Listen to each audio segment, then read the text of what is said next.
Good morning. The 79th plenary meeting of the General Assembly is called to order.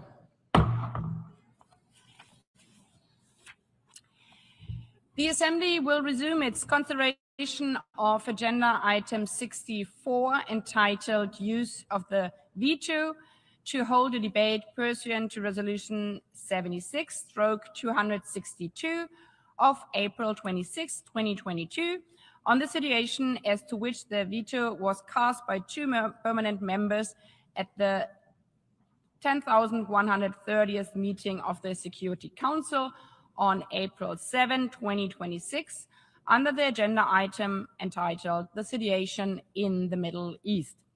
The documentation under this item is listed in the Journal of the United Nations. I will now make a statement as the President of the General Assembly. Excellencies, thank you for joining this 21st meeting of the Veto Initiative, convened on this occasion in response to vetoes cast on a draft resolution in the Security Council on April 7th pertaining to the Strait of Hormuz. The Veto Initiative was established in 2022 to increase accountability around the glaring misuses of the veto and, by extension, the inability of the Security Council to fulfill its core responsibility to maintain international peace and security. Today's meeting is a direct reflection of that mandate. In light of the Council's failure to support efforts leading to safe and unimpeded passage on the Strait of Hormuz, the General Assembly now has both the opportunity and the responsibility to ensure that the debate on the freedom of navigation in the Strait of Hormuz does not end with the casting of a veto. Member states likewise have the opportunity to speak out on the ongoing conflict and the situation in the Middle East more broadly, to hold the Security Council accountable, and, importantly, to remind all parties involved of their obligations under the UN Charter and international law.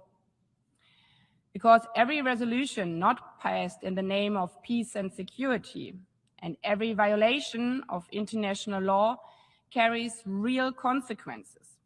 Consequences for people on the ground and for the countries and communities affected. And as the past weeks have made clear, in our interconnected world, there's nothing theoretical about compliance with international law. What unfolds in one region echoes across all others, with deep and multi-sistered consequences everywhere. Oil prices have surged by more than 40%, rising to around $100 per barrel, with spikes above $110. Disruptions linked to the conflict have removed up to 1.5 million barrels per day from global supply, driving sharp increases in fuel, transport, and broader trade costs. The disruption of fertilizers has exacerbated food insecurity for millions of vulnerable people. The IMF cut its growth outlook for 2026, noting the threat of global recession. The economic repercussions are felt everywhere. For example, as far away as New Zealand, where airlines have been forced to slash services, and the Philippines, which had even declared an energy emergency. Yet while the veto resolution focused on the Strait of Hormuz, what we are witnessing is not a single crisis, but the convergence of multiple overlapping and long-standing fault lines, which did not start on the 28th of February. It includes attacks against civilian and commercial infrastructure, from oil and energy systems to airports to vessels and shipping containers, to most shockingly, schools and communities. Attacks that are prohibited under international humanitarian law, which protects civilians. It includes tensions over Iran's nuclear and ballistic missile programs. It includes grave human rights violations, most notably the killing of thousands of peaceful protesters in Iran. It includes the persistent threats, including missile attacks against Israel. It includes the deaths of thousands of civilians, including children, in Iran and Lebanon, as well as missile attacks and casualties across the region in Bahrain, Kuwait, Oman, Qatar, Saudi Arabia, and the United Arab Emirates, Jordan, and Iraq. And it includes the diversion of international attention from the ongoing catastrophic humanitarian situation in Gaza and the need to fully implement Security Council Resolution 2803, as well as from negative developments in the West Bank, where we continue to see intensified settler violence against Palestinians and the expansion of illegal settlements by Israel. Taken together, the excellencies, these realities cannot be ignored, nor can they be separated.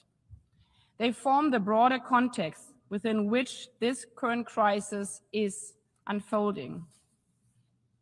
Now, more than ever, dear colleagues, there is a need to refocus our efforts on diplomacy, on negotiations, and on the peaceful settlement of all disputes in the Middle East, in full accordance with the UN Charter and international law. It is there for a reason.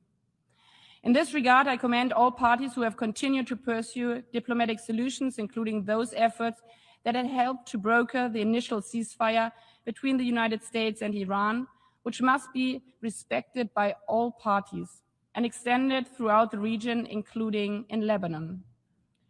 Indeed, if the Security Council is unable or unwilling to fulfill its charter responsibility in the maintenance of international peace and security, then the General Assembly, us, you, must step forward. We must then move from debate to action. I therefore encourage all member states to put forward concrete, forward-looking solutions, including draft resolutions, that help move beyond the current impasse, not only with regard to the Strait of Hormuz, but across the region as a whole. Knowing what a difficult, fragmented time we live in, and fully aware of what might yet come, we should not reduce diplomatic engagement, but rather seize the opportunity to build on the initial fragile ceasefire, including through the efforts of the newly appointed personal envoy of the Secretary General on the Middle East.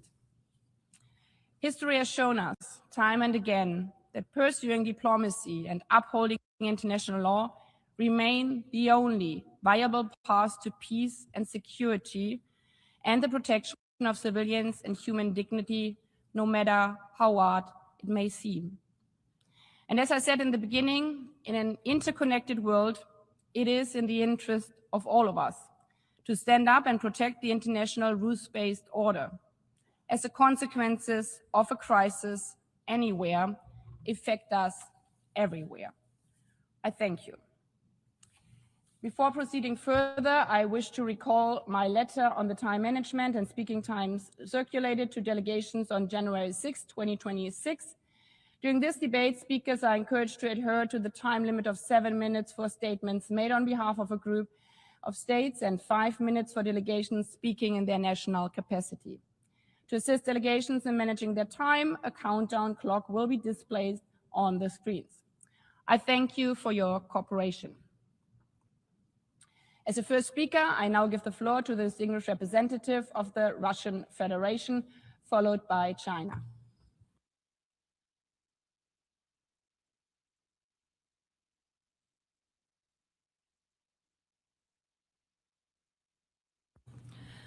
Госпожа председатель, Madam President, 7 апреля Российская Федерация проголосовала против внесенного Бахрейном, Иорданией, Катаром, Кувейтом, Объединенными Арабскими Эмиратами и Саудовской Аравией проекта резолюции Совета Безопасности в отношении ситуации в Ормузском проливе и прилегающих к нему водах. В первую очередь хотим напомнить о принципиальной позиции России в отношении конфликта на Ближнем Востоке. Наша страна осуждает агрессию США и Израиля против Ирана, of the United States and Israel against Iran, which was unleashed in violation of the UN Charter and other norms of international law, and which resulted in a large number of victims, including amongst the civilians. We are committed to the sovereignty and territorial integrity of all, without exception, nation states of the region, both Iran and the Arabian Peninsula monarchies. For this reason, we consider strikes against civilians and civilian infrastructure to be unacceptable. The leadership of our country undertook the most active efforts possible with a view to preventing them. However, some members of the Security Council prefer to turn a blind eye to the root cause of the escalation of tensions. Unfortunately, this was one of the key shortcomings of the earlier Security Council Resolution number 2817. Nonetheless, Russia, understanding the concern of its partners of the GCC countries, abstained during that vote. However, in the draft Security Council resolution on maritime security in the Middle East that we are discussing today, not only was the broad context of the conflict ignored, in it, the Security Council was being invited to give a green light to the use of certain protective measures under the pretext of ensuring the safety of navigation. This would have become a carte blanche for the continuation of aggressive actions and further escalation. The removal of references to Chapter 7 of the UN Charter and to the mentioning of all necessary measures did not solve this problem. In addition to this, essentially every paragraph of the draft resolution was replete with confrontational and factually incorrect elements, which is something that we spoke about in detail in the statement we made in explanation of the vote on the 7th of April. The adoption of such a document would only have created an additional pretext for aggressors who were already subjecting Iran's civilian infrastructure and civilians to massive strikes. Enshrining the possibility of using force on the basis of vague criteria, accompanied by an attempt to create the impression of Iran as the sole source of threats to international peace and security, left ample room for... Welcome to the NISM Masterclass.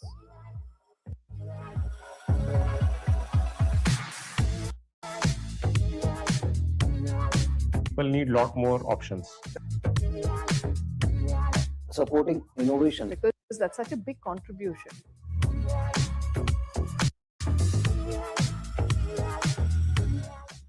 Life insurance at the core is a responsibility product. Right. या तो target या time. Understanding the power of compounding. Function as intended.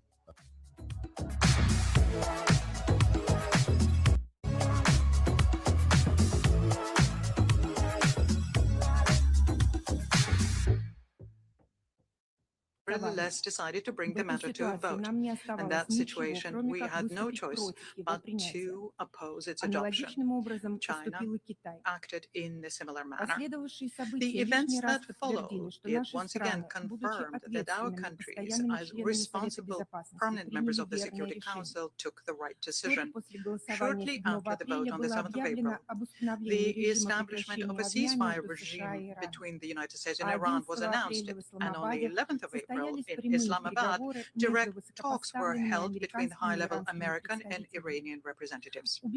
We are convinced that preventing short-sighted and ill-considered steps within the Security Council made it possible to safeguard the necessary condition to achieve the first, although minimal and very fragile, agreements, as well as for launching a diplomatic process for a comprehensive settlement. Madam President, the Russian Federation stands for ensuring the freedom of navigation, and not only in the Strait of Hormuz and adjacent waters, but throughout the world ocean. We consider it necessary to seek an end to attacks on the commercial fleet of any states, as well as the opening of corridors for Cuba and Venezuela. This problem must be addressed in a comprehensive manner with the participation of all interested states. We are convinced that such an approach should be fully applied to the current situation in the Middle East as well. Resolving the problem of the Strait of Hormuz, aggravated by the escalatory steps of the American leadership to block maritime communication with Iranian ports, is impossible without eliminating the root causes of the current crisis and without taking into account the opinion of Tehran. At the same time, understanding the concerns of our Arab friends in Russia, jointly with China, put forward an alternative draft Security Council resolution on the current situation in the Middle East, including in the context of maritime security. This draft is framed in a concise and balanced manner and is aimed at facilitating the search for a negotiated solution, which is currently being pursued with the assistance of a number of countries, including Pakistan. The document is currently in blue. at the Security Council table. We believe that at the present moment, the Council should focus precisely on such objective initiatives that are consistent with its mandate to maintain international peace and security. And we count on the support of all members of the Security Council. I thank you. I thank the distinguished representative of the Russian Federation. I now give the floor to the distinguished representative of China, followed by Kuwait and the European Union.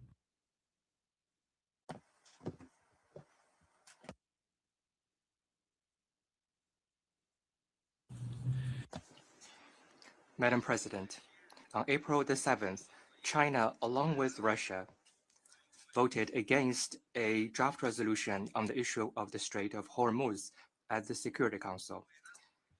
As a permanent member of the Security Council, China approaches every vote in the Council with a serious, conscientious, and responsible attitude, and always determines its voting position based on the merits of the issue itself and on whether the adoption of a resolution would genuinely contribute to resolving the issue and achieving peace. China attaches great importance to this draft resolution submitted by Bahrain on behalf of the Gulf states. We fully understand their major concerns. At the same time, the Security Council's actions should be aimed at de-escalation. They must not provide a veneer of legitimacy for unauthorized military operations or grant a license to the use of force, let alone further exacerbate tension and add fuel to the fire, thereby leading to an escalation of the conflict. In exercising its veto on this draft resolution, China has upheld international fairness and justice, defended the purposes and principles of the UN Charter, prevented the conflict from expanding further and the situation from escalating further, and created favorable conditions for achieving a temporary ceasefire and launching dialogue and negotiation. China's vote represents a choice responsible for peace and for the people of the region. It stands on the right side of history and will stand the test of history. President, China does not go along with Iran's attacks on Gulf states. China believes that the passage and safety of a strait used for international navigation should be safeguarded. We call on Iran to take proactive measures to restore normal navigation in the Strait of Hormuz at an early date. Meanwhile, the US's ramped-up military deployment and targeted blockade constitute a dangerous and irresponsible move. The issue of navigation in the Strait of Hormuz is a spillover effect of the conflict in Iran. Only a complete ceasefire can fundamentally create conditions for easing the situation. China welcomes the announcement by the relevant parties that a ceasefire agreement has been reached. We support all efforts conducive to ending the conflict. The US-Iran negotiation in Pakistan marks a step in the right direction toward de-escalation. The current situation has reached a critical juncture between war and peace, and a window of opportunity for peace is opening. The pressing priority is to prevent, by all means, a relapse in fighting and to maintain the momentum of the ceasefire negotiation that did not come easy. This serves the fundamental interests of the people in the region and meets the shared aspirations of the international community. The relevant parties should adhere to the ceasefire agreement, stick to the direction of dialogue and peace talks, stay committed to resolving disputes through political and diplomatic means, and take concrete actions to ease regional tension. The international community should continue to intensify efforts to promote talks for peace and unequivocally oppose any actions that undermine the ceasefire or escalate confrontation. All parties should also earnestly respect Lebanon's sovereignty, security, and territorial integrity and prevent the escalation of the situation in Lebanon from affecting the ceasefire agreement. President, as a sincere friend and strategic partner of the countries in the Middle East, China is following closely the regional situation, upholds an objective and impartial position, and has been engaging in intensive mediation with all parties to actively promote talks for peace. Recently, President Xi Jinping solemnly put forward 4 propositions on safeguarding and promoting peace and stability in the Middle East. namely staying committed to the principle of peaceful coexistence, staying committed to the principle of national sovereignty, staying committed to the principle of the international rule of law, and staying committed to a balanced approach to development and security. This demonstrates China's consistent position and active efforts to promote peace and conflicts and advocate for dialogue to resolve differences. It offers a Chinese approach to resolving the crisis and ending the conflict. Guided by the essence of President Xi Jinping's 4 propositions, China stands ready to continue to facilitate de-escalation, promote the improvement of relations among regional countries, and play a constructive role in ultimately achieving enduring peace and stability in the Middle East. Thank you, President. I thank the distinguished representative of China. I now give the floor to the distinguished representative of Kuwait, also on behalf of Bahrain, Jordan, Qatar, Saudi Arabia, and the United Arab Emirates.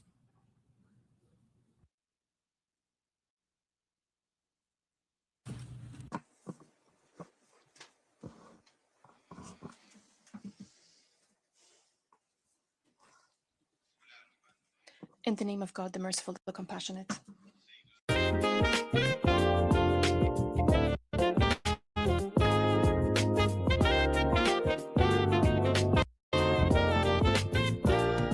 Saudi Arabia, the state of Qatar, the Hashemite kingdom of Jordan, and my country, the state of Kuwait.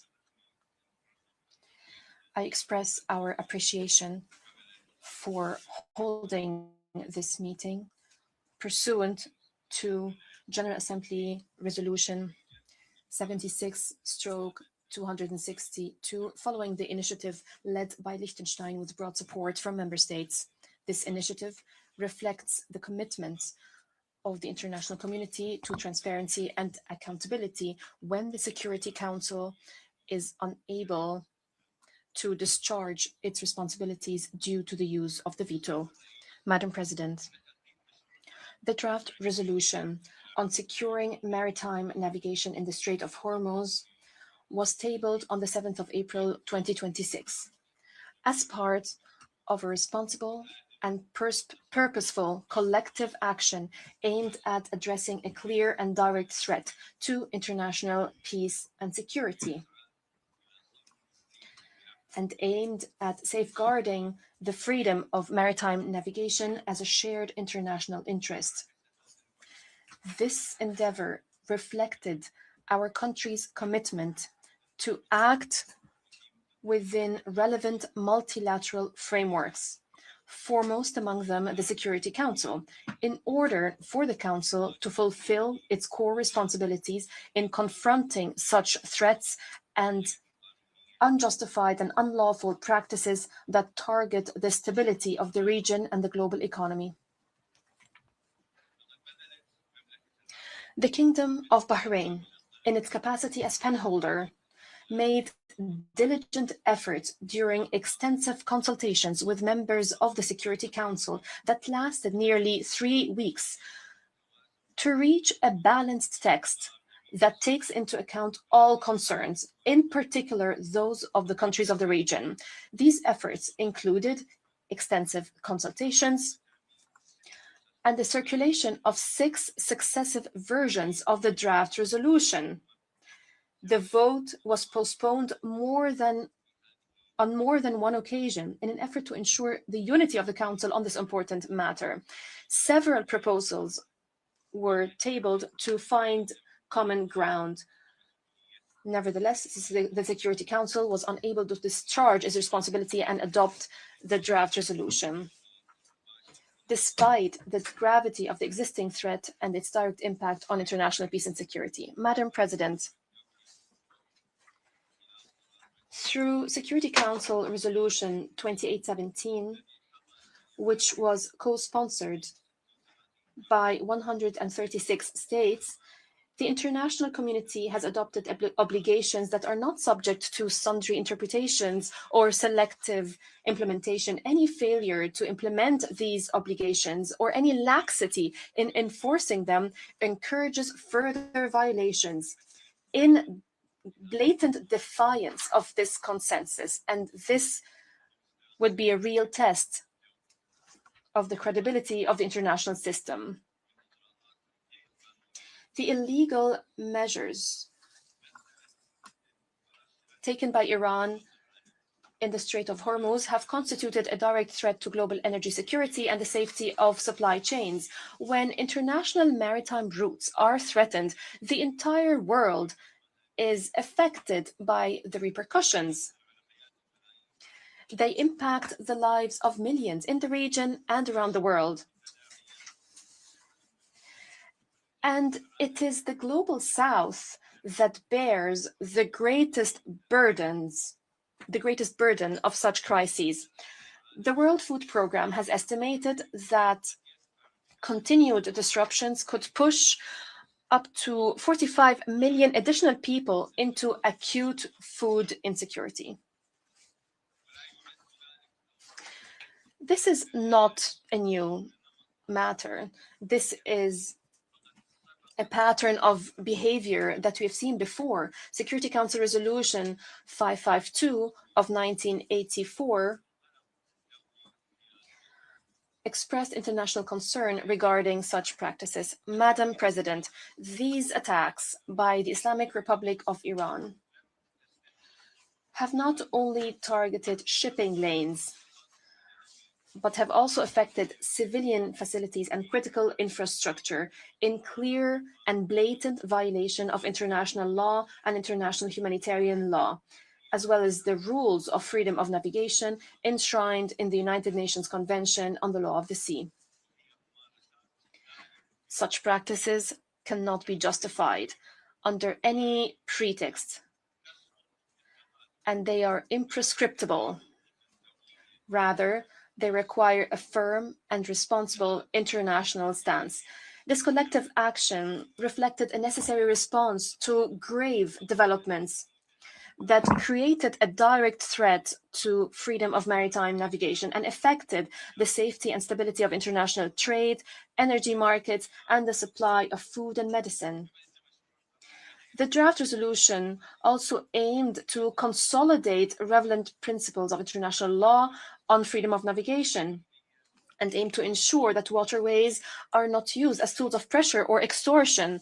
The failure by the Security Council to adopt it does not absolve any party of responsibility,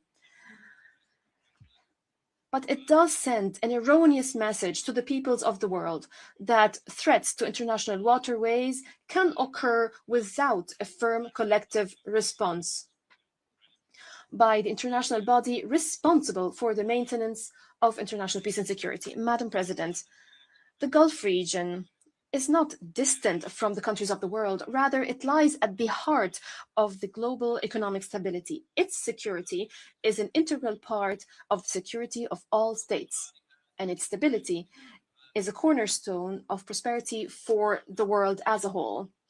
We are aware of the seriousness of existing threats, and we are committed to safeguarding maritime security and ensuring the continuity of international trade. Our countries, therefore, wish to announce their intention collectively to continue working and coordinating closely with member states with a view to submitting a new draft resolution aimed at securing the freedom of maritime navigation.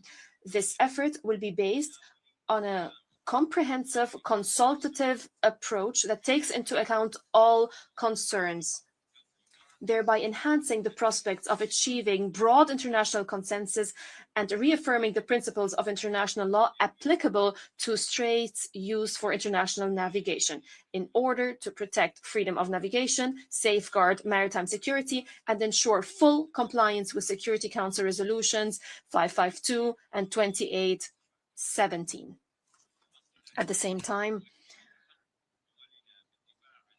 we affirm that the right of our countries to defend their security and sovereignty remains guaranteed under Article 51 of the Charter of the United Nations to address any ongoing threats.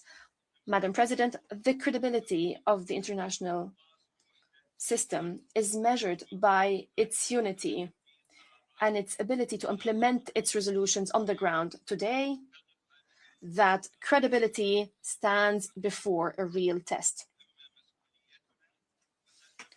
We will continue to uphold our responsibility alongside all those who believe in international law and in the right of peoples to security, stability, and a life of dignity. I thank you, Madam President.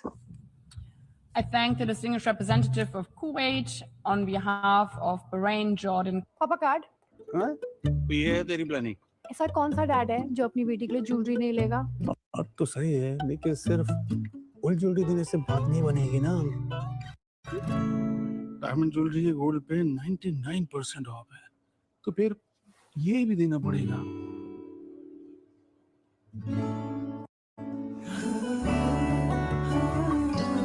Reliance jewels का अक्षय तृतीय offer. शुभ अक्षय तृतीय अब है smart Akshay तृतीय। Statement.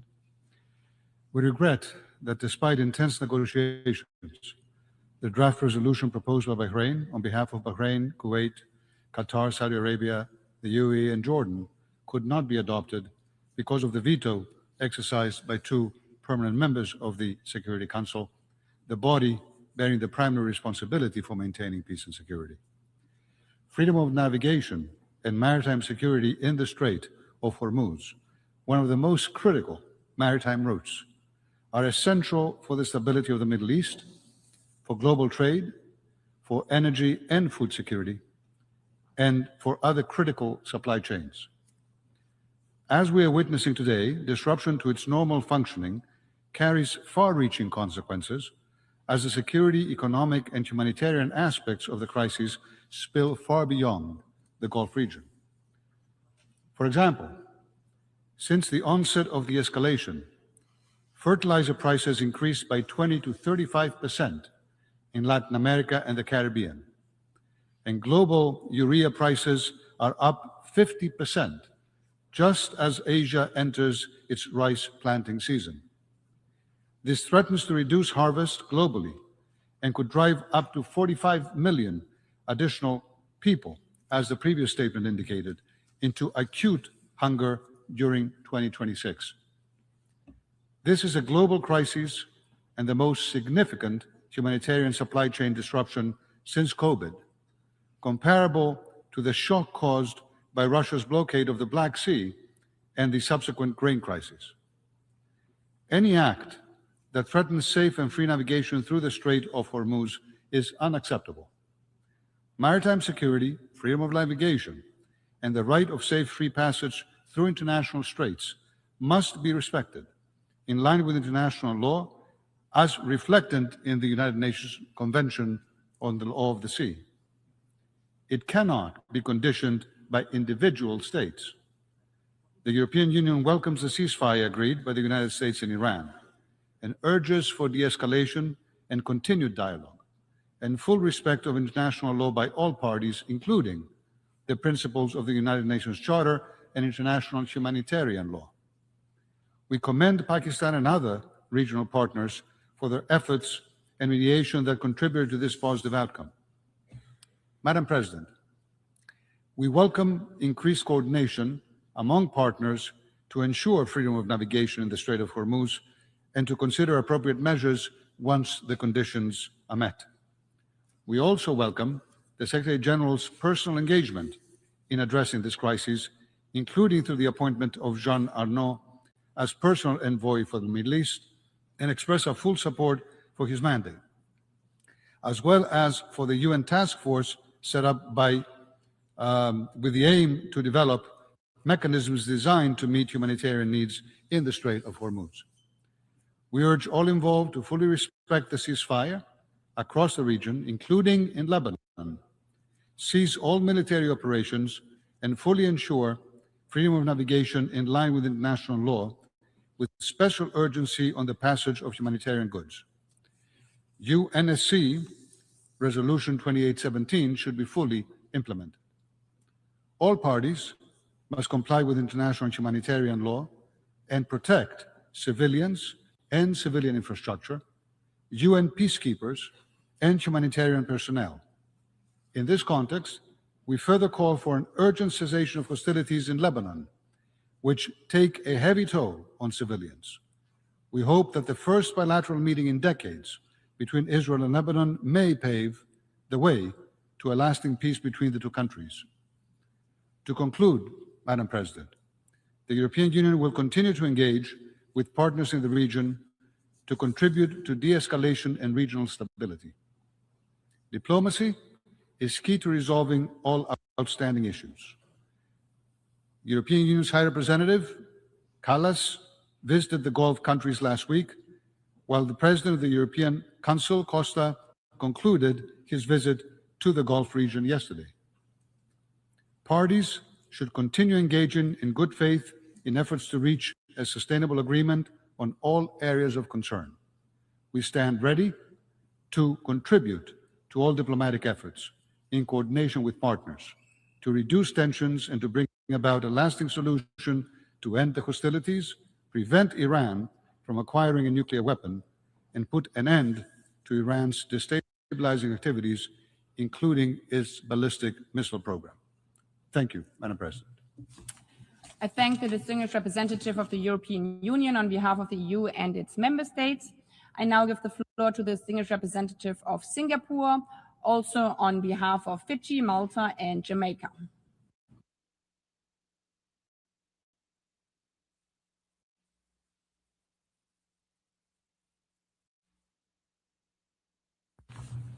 Madam President, it is my honor to deliver the following statement on behalf of Fiji, Jamaica, Malta, and my own country, Singapore.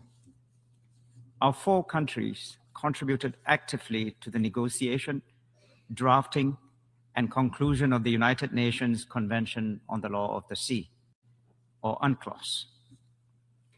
We remain steadfast stewards of the Convention, committed to upholding it as the legal framework within which all activities in the oceans and seas must be carried out. For small states, the international rule of law is a matter of survival. We therefore have an abiding interest in the faithful implementation of UNCLOS as the constitution for the oceans and in reaffirming its universal and unified character. Madam President, at the outset, we wish to express our gratitude to you for convening this debate on the use of the veto. The membership is gathered here today because the veto was exercised to block a draft resolution concerning the Strait of Hormuz. We are disappointed that there could be no agreement on the adoption of the draft resolution, which would have reaffirmed that all ships and aircraft enjoy the right of transit passage through the strait, which shall not be impeded in accordance with international law as reflected in UNCLOS. The Strait of Hormuz is a strait used for international navigation, through which the right of transit passage applies under UNCLOS. This right is also firmly entrenched in customary international law, and it is therefore binding on all states, regardless of whether they are parties to UNCLOS. Transit passage applies during peacetime and war. This right is not contingent on any license or levy. It is an inherent right of ships and aircraft to traverse without prior authorization. As reflected in Article 44 of UNCLOS, the rule is unequivocal that states bordering such straits shall not hamper or suspend transit passage. There are no exceptions to this inherent right. The right of unimpeded transit passage has been and continues to be of fundamental importance to international maritime trade. When transit passage is disrupted, the consequences... True success does not come from mugging up. You need to be able to apply the concepts. You need real-world examples. You need to be able to connect subjects together. That's why I use real-world examples in class. Success is about passing your exam, cracking the interviews, getting the clients, getting promoted, applying what you're learning, and making a change. International community to ensure respect for and uphold the right of unimpeded transit passage in the Strait of Hormuz, as well as in all other straits used for international navigation. Madam President, the current situation in the Strait of Hormuz, where transit passage has been impeded, is of great concern. We call on all concerned parties to uphold and respect the right of transit passage, comply with all other applicable obligations under international law, restore safe and unimpeded transit passage in the Strait of Hormuz, and ensure the safety of seafarers and ships. Madam President, please allow me to also make some additional remarks in my national capacity. Singapore had welcomed the announcement of a 2-week ceasefire in the Middle East on the 8th of April 2026. We are encouraged by the steps towards de-escalation and commend the efforts of the mediators, in particular Pakistan. We urge the United States of America and the Islamic Republic of Iran to continue down the path of dialogue and redouble efforts in negotiations that will lead to the permanent end to the conflict and lasting peace and stability in the region. Safe and unimpeded transit passage through the Strait of Hormuz, in accordance with international law and UNCLOS, must be restored. The safety of seafarers and ships must be ensured. And Singapore also endorses the statement to be made later by the Philippines on behalf of ASEAN. Thank you. I thank the distinguished representative of Singapore, also on behalf of Fiji, Malta, and Jamaica. I now give the floor to the distinguished representative of Iceland, also on behalf of Finland and Norway, followed by the Philippines and Liechtenstein.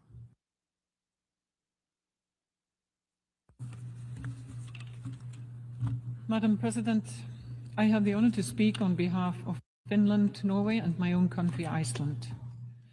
First, allow me to pay tribute to the originators of General Assembly Resolution 76-262. This resolution is proving itself an effective tool for holding to account the permanent members of the Security Council in all circumstances where the veto is used. The Security Council bears primary responsibility for the maintenance of international peace and security. It carries out its duties on behalf of the entire membership. It is entirely right and proper that the permanent 5 explain their use of a veto and the consequent failure of that council to act in the cause of peace and security. We also remain supportive of the General Assembly, considering its own role in situations where the Council is unable to act. The casting of the veto by China and the Russian Federation at the Council meeting of April 7th prevented the Council once again from taking concerted and decisive action to re-establish peace and security. The resolution aimed to address a key aspect of the conflict in the region, namely the protection of global commons in the shape of the Strait of Hormuz, as a vital international shipping lane, and the responsibility of all parties to refrain from further escalation and cease all attacks against civilians and civilian infrastructure in compliance with international law. Freedom of navigation is a cornerstone of the law of the sea and must be upheld. The failure to resolve these issues risks massive damage to the global economy and severe impact on millions of ordinary people, particularly in countries already in a situation of food insecurity. We thank Bahrain and other GCC countries for their attempt to bring all member states on board. The resolution went through a number of iterations and was in its final iteration limited to purely defensive measures and was designed to prevent escalation. The failure of the Council to respond risks widening further the credibility gap when it comes to the Council's role in peace and security. The vetoes cast last week prevent the further development of Resolution 2817, in which the Council condemned any actions or threats aimed at closing, obstructing, or otherwise interfering with international navigation through the Strait of Hormuz. This resolution was supported by a record number, 138 UN member states, including our countries. Madam President, with conflicts escalating in the Middle East region and elsewhere, causing devastating humanitarian consequences for millions, The Security Council must turn a new page. The Security Council needs to be a forum in which tough decisions are resolved, not simply showcased. We support the UN's leadership through the Council and by the Secretary General. I thank you. I thank the distinguished representative of Iceland, also on behalf of Finland and Norway. I now give the floor to the distinguished representative of the Philippines on behalf of the Association of Southeast Asian Nations. Thank you, Madam President. I have the honor to deliver this statement on behalf of the 11 member states of the Association of Southeast Asian Nations: Brunei Darussalam, Cambodia, Indonesia, the Lao People's Democratic Republic, Malaysia, Myanmar, Singapore, Thailand, Timor-Leste, Vietnam, and my own country, the Philippines. ASEAN expresses deep concern over the developments in the Middle East and their implications for regional and global peace and stability. In the ASEAN Foreign Ministers' Statement of 13 April 2026 on the developments in the Middle East, we welcome the announcement of the 2-week ceasefire between the United States of America and the Islamic Republic of Iran on 8 April 2026, and underscore the importance of its full and effective implementation.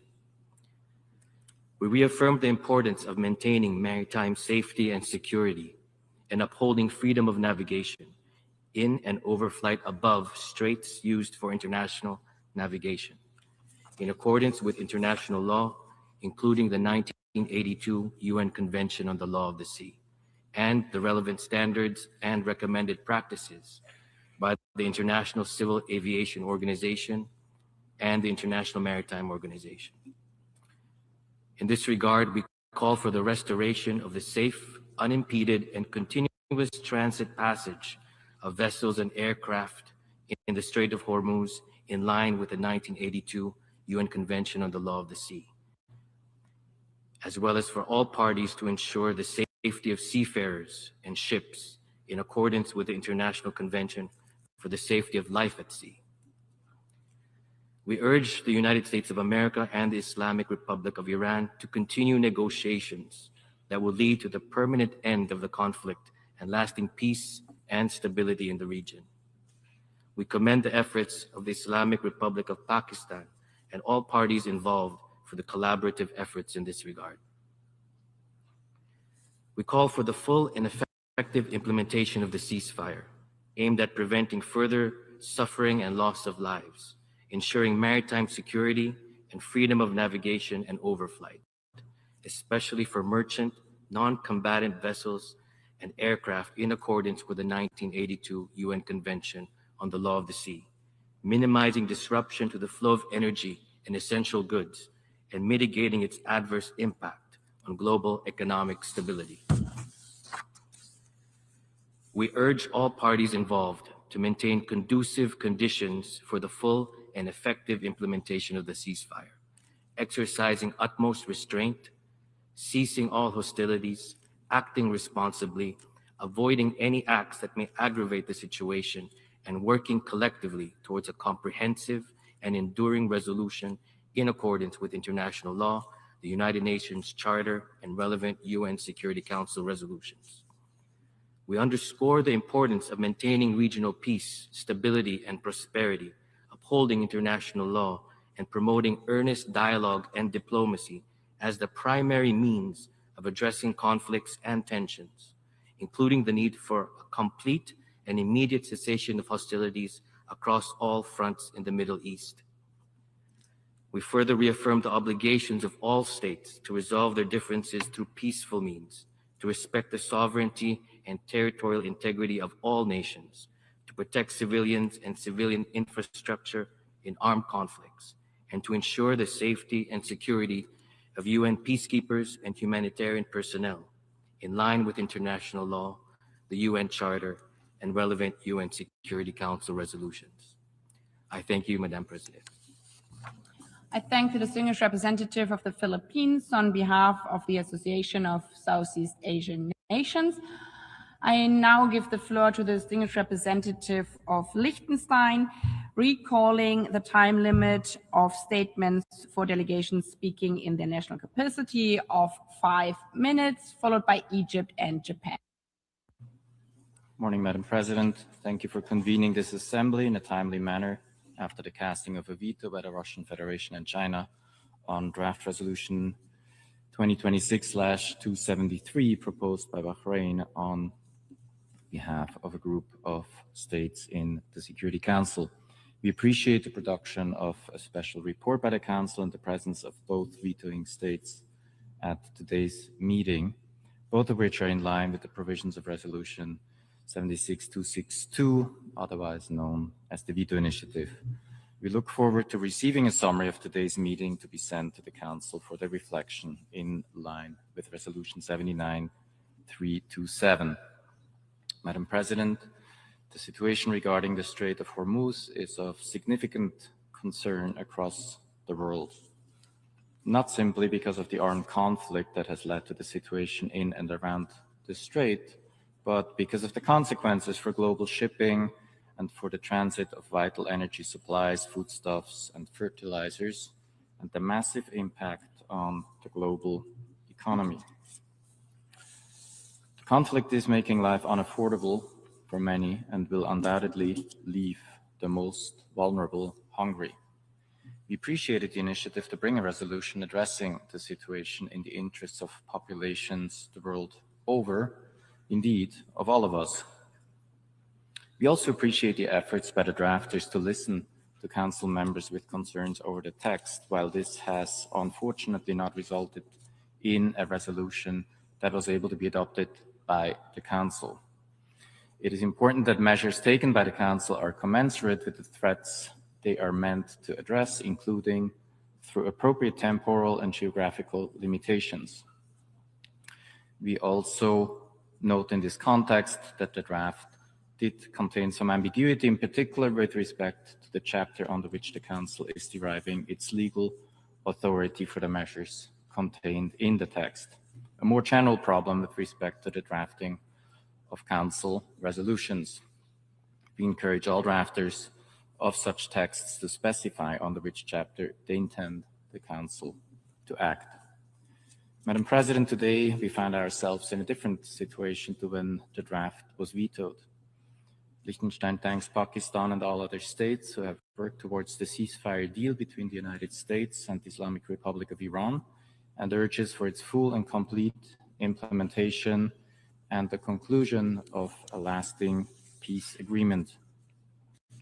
We note that Israel has announced it will enter talks with Lebanon and urge negotiations in good faith on the basis of the aforementioned ceasefire. We also thank the Secretary General for the nomination of Jean Arnaud as his personal envoy on the Middle East conflict and its consequences, and express our full support for his work. Madam President, this is a situation where the world rightfully expects action by the political organs of the United Nations. We have listened carefully to the comments offered by Kuwait this morning and look forward to further steps to present a resolution echoing also the call that you yourself have made this morning. I thank you, Madam President. I thank the distinguished representative of Liechtenstein. Now I give the floor to the distinguished representative of Egypt, followed by Japan and Austria.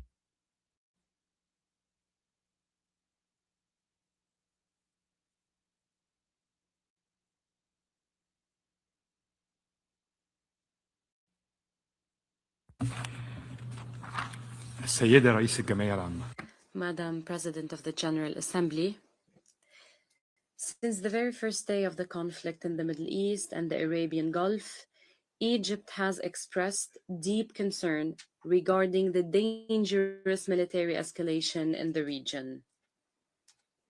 It has warned of the looming threat that this escalation poses, namely the expansion of the conflict causing instability and total chaos, thereby endangering regional and international peace and security. In this context, Egypt reiterates its complete rejection of all forms of aggression against the sovereignty and territorial integrity of its sister Arab nations in the Gulf, as well as Jordan and Iraq. We condemn these unacceptable and unjustifiable acts of aggression. We also stress our full solidarity with sister Arab states and our unwavering support for them in the face of any threat to their security and stability. Egypt has therefore co-sponsored Security Council Resolution 2817, adopted by the Council on March 11th. We also stress the need to fully adhere to the UN Charter and international law, including international humanitarian law. This entails completely refraining from targeting civilians and civilian infrastructure, including energy facilities, water desalination plants, and residential areas, as such acts constitute grave violations of international law and pose a direct threat to regional stability. We extend our sincere condolences and deepest sympathies to the families of the innocent civilians who have fallen prey to these violations. Madam President, Egypt emphasizes that there can be no military solution to this crisis. Continued escalation will only lead to further violence, destruction, and human suffering, while simultaneously undermining security and stability. In this context, Cairo has made efforts over the past year to build confidence and foster a conducive environment for resolving any concerns regarding the Iranian nuclear program, including by promoting dialogue, diplomatic solutions, and cooperation with the IAEA. So, in close cooperation with Pakistan and Turkey,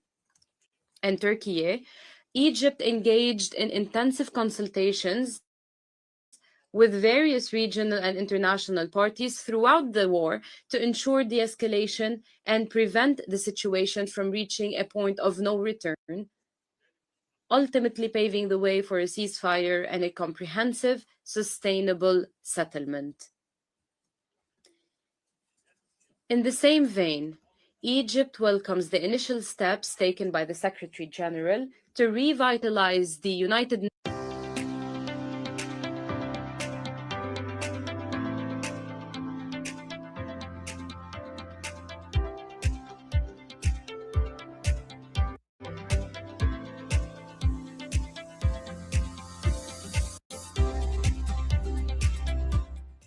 is a positive step toward de-escalation and containing tensions. Egypt stresses that the suspension of military operations by the United States, coupled with the corresponding response from the Iranian side, present a vital opportunity that must be seized to pave the way for negotiations, diplomacy, and constructive dialogue. We welcome the convening of a significant round of negotiations between the United States and Iran on Saturday, April 11, in Pakistan's capital, Islamabad. We look forward to building on the agreements reached during these talks to promote diplomatic solutions that would bring an end to the war through robust and sustainable arrangements. We underscore the need for building upon this step through full adherence to the cessation of military operations and respect for the freedom of international navigation. We stress that Egypt will continue to make every effort in coordination with Pakistan and Turkey to advance this objective. Egypt joins the vast majority of the peoples and governments of the region and the world calling for an urgent end to this war, the losses and damages of which would only multiply were military operations to resume and were diplomacy and dialogue, which are the sole window of hope for us all, to be abandoned. Thank you, Madam President. I thank the distinguished representative of Egypt. I now give the floor to the distinguished representative of Japan.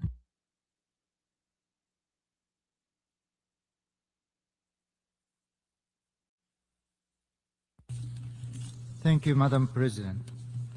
Achieving peace and order in the Gulf and the entire Middle East is of paramount importance, not only for regional stability, but for global peace and security. In this context, ensuring the safety of navigation in the Strait of Hormuz is indispensable to any meaningful normalization of the situation. Japan has consistently supported diplomatic efforts toward early de-escalation. From this perspective, it is regrettable the Security Council could not play a significant role in stabilizing the situation in the Strait of Hormuz at this juncture. Under these circumstances, Japan expresses its respect and support for the mediation efforts by the parties concerned, particularly the recent US-Iran negotiations held in Islamabad. We hope that such diplomatic endeavors will lead to a positive impact on the normalization of transit through the strait. As a vital artery for global commerce, the strait must remain open and safe for international navigation. Current situation in the Strait of Hormuz has been undermining global food and energy security. Japan underscores that ensuring free and safe passage of the Strait of Hormuz constitutes a vital foundation for global socio-economic stability, particularly for those regions such as Asia and Africa that are most directly vulnerable to disruption. In this regard, Japan welcomes the decision made by the IMO Council on March 19th. We call for the relevant parties to take necessary immediate actions to enable establishment of a framework such as a safe maritime corridor to facilitate the safe evacuation of merchant ships. The disruption of maritime transport not only threatens the well-being of seafarers, but also hinders the integrity and viability of the international maritime system. For our part, Japan recently hosted a summit meeting to call for a new framework called Partnership on Wide Energy and Resource Resilience Asia, Power Asia, to cooperate in emergency responses through financing the procurement of crude oil, petroleum products, and maintaining supply chains in Asia, as well as in structural responses such as establishing stockpiling and release system. In conclusion, we call for further diplomatic efforts by member states to restore safe international navigation through the Strait of Hormuz in accordance with international law, as reaffirmed in Security Council Resolution 2817. I thank you. I thank the distinguished representative of Japan. I now give the floor to the distinguished representative of Austria, followed by the Islamic Republic of Iran and the United States.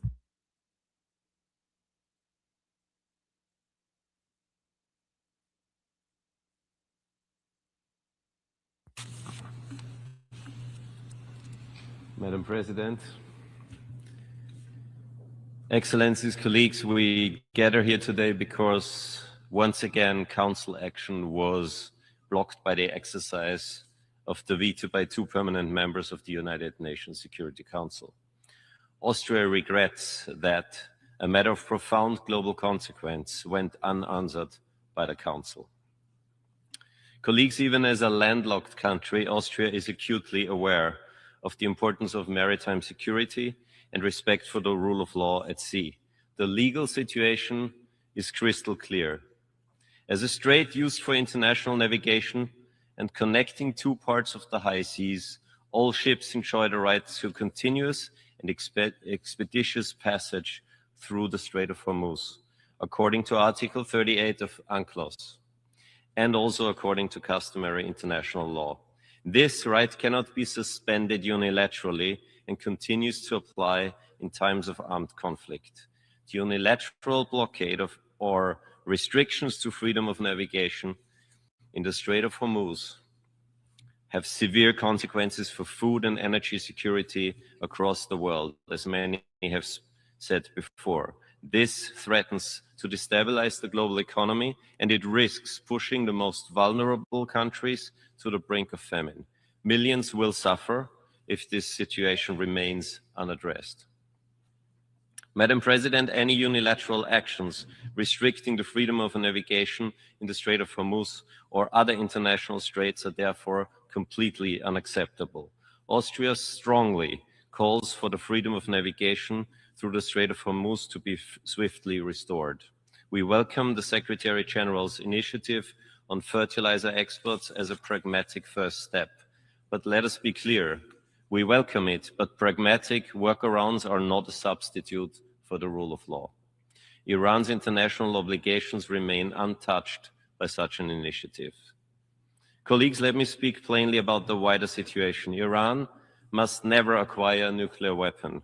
For Austria, which has championed the Treaty on the Prohibition of Nuclear Weapons and has worked towards a world and also a region free of nuclear arms for decades, this conviction is not rhetorical. It is a pillar of our foreign policy. And the people of Iran who have endured decades of repression deserve respect of their human rights and their human dignity. But military escalation is not the answer. Austria is gravely concerned by the further erosion of the international order with the UN Charter at its core. In the same vein, indiscriminate attacks by Iran on its neighbors in the Gulf and in the broader region are completely unacceptable and must stop immediately.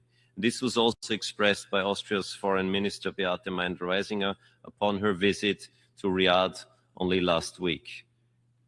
Colleagues, a diplomatic solution is the only way forward. De-escalation and diplomacy are urgently needed. Austria therefore calls on all sides to continue to respect the ceasefire agreed on last week to allow for negotiations. Austria does not simply call for diplomacy and dialogue as a platitude.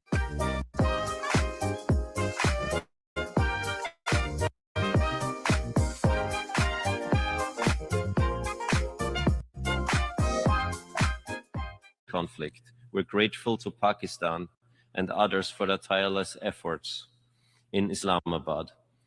That those talks did not succeed is a setback, but diplomacy doesn't stop because one round of talks have failed. Vienna has hosted historic negotiations on the Iranian nuclear question before. We stand ready to do so again. Our offer is sincere and our commitment to mediation is unconditional. Colleagues, the only path forward is a peaceful solution. Austria stands ready to do its part to help achieve this goal. I thank you.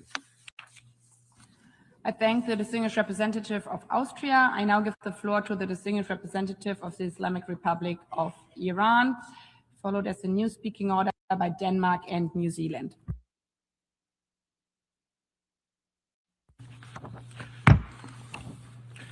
In the name of God, the compassionate and merciful, Madam President, before delivering my statement, I would like to express Iran's strong objection and serious concerns regarding the biased and one-sided statement delivered by Your Excellency in the capacity of the President of General Assembly, which by departing from the mandate and institutional responsibilities of that office overlooked the root causes of the situation and made unfounded allegations against a member state.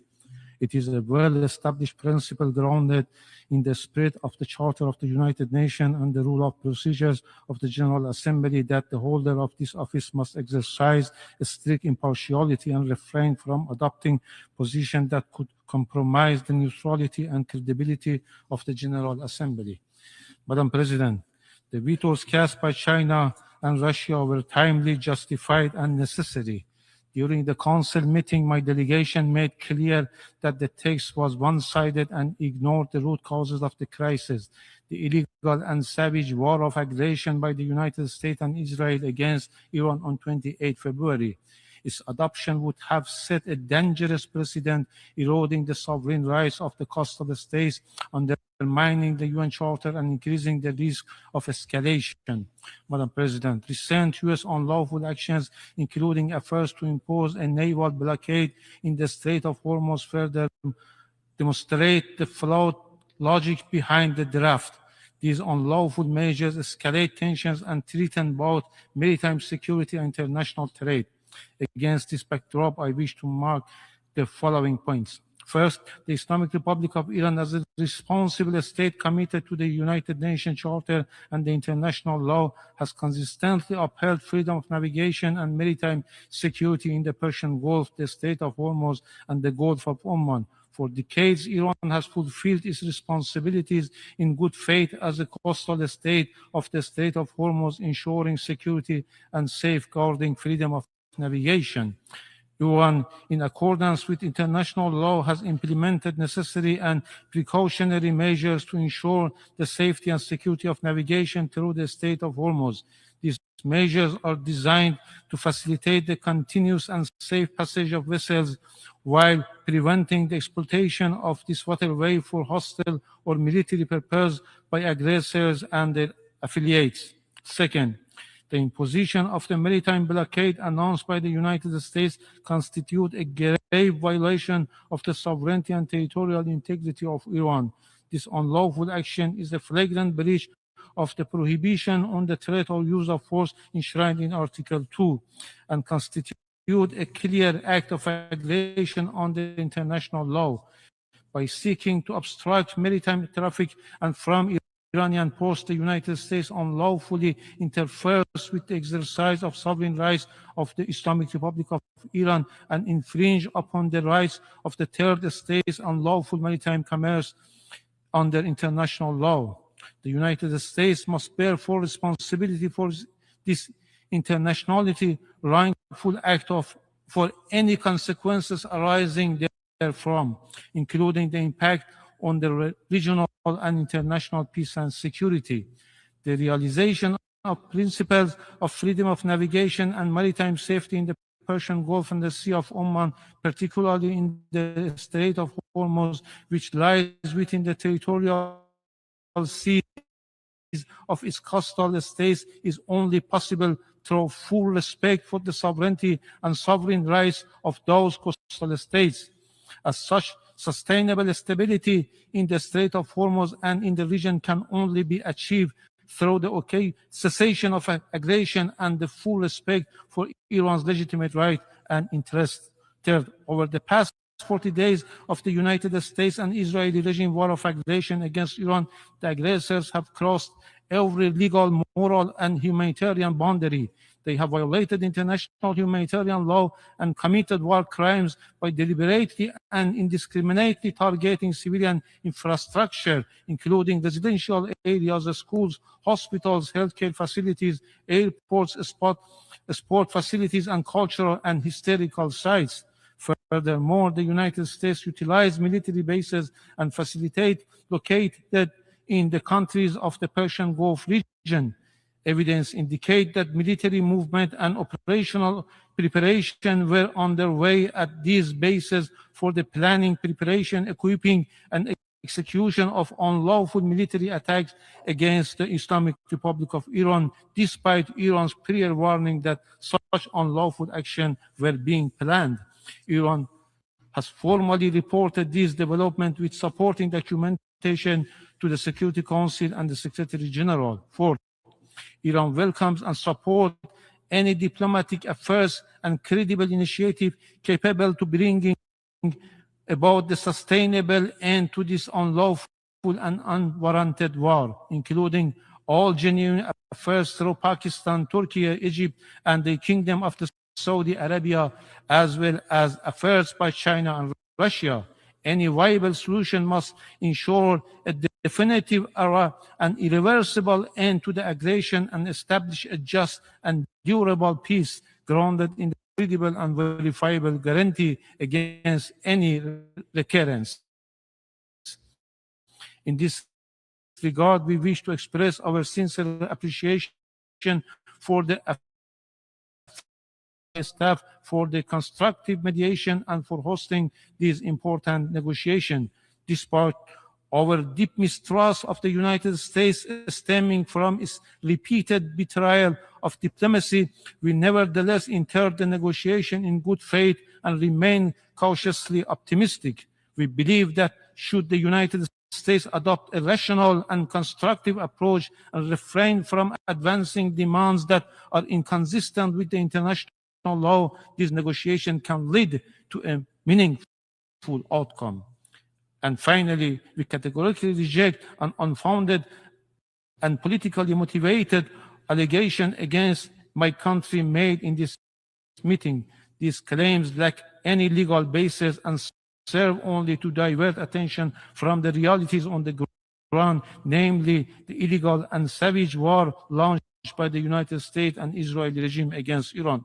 Some members referred to the Security Council Resolution 2817. Iran's legal position on this resolution have been circulated as a document of the General Assembly and the Security Council. Resolution 2817 disregards the unlawful war of aggression and armed attack by the United States and Israel against Iran, and in ignoring denies Iran inherent rights of self-defense exercised in accordance with Article 51 of the UN Charter. By omitting any reference to the aggressors, the Council fails in its responsibility to maintain international peace and security, and instead by adopting such a politically motivated resolution risks legitimize further act of aggression.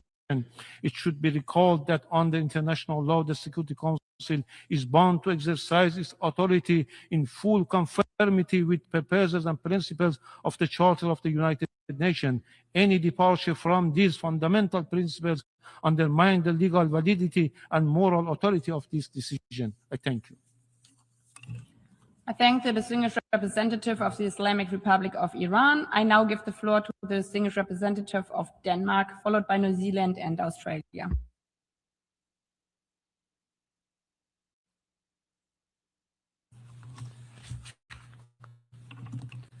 Madam President, thank you for convening today's debate. It is vital that when the Security Council is silenced by the use of the veto, the United Nations as a whole is not. In this fragile moment for global affairs, the international community, including through the General Assembly, must let its collective voice be heard. Denmark strongly regrets that in the face of mounting escalation across the Middle East, the Security Council was unable to act due to the use of the veto by 2 permanent members. As the primary organ for the maintenance of international peace and security, this was an opportunity missed for a unified and collective response. The conflict in the Middle East has now been going on for more than 6 weeks, causing death and destruction throughout the region. Iran's actions near and around the Strait of Hormuz has led to food shortages, rise in energy prices, and other adverse effects across the world. Global growth, commerce, and development depend on the freedom of navigation. The repercussions for the global economy and, increasingly, for food security, in particular across developing countries, are enormous. As a great maritime nation, Denmark is committed to maritime security, to open sea lanes, and to the safety of all seafarers. Denmark's vote on April 7 reflected our belief in the urgent need to address these developments.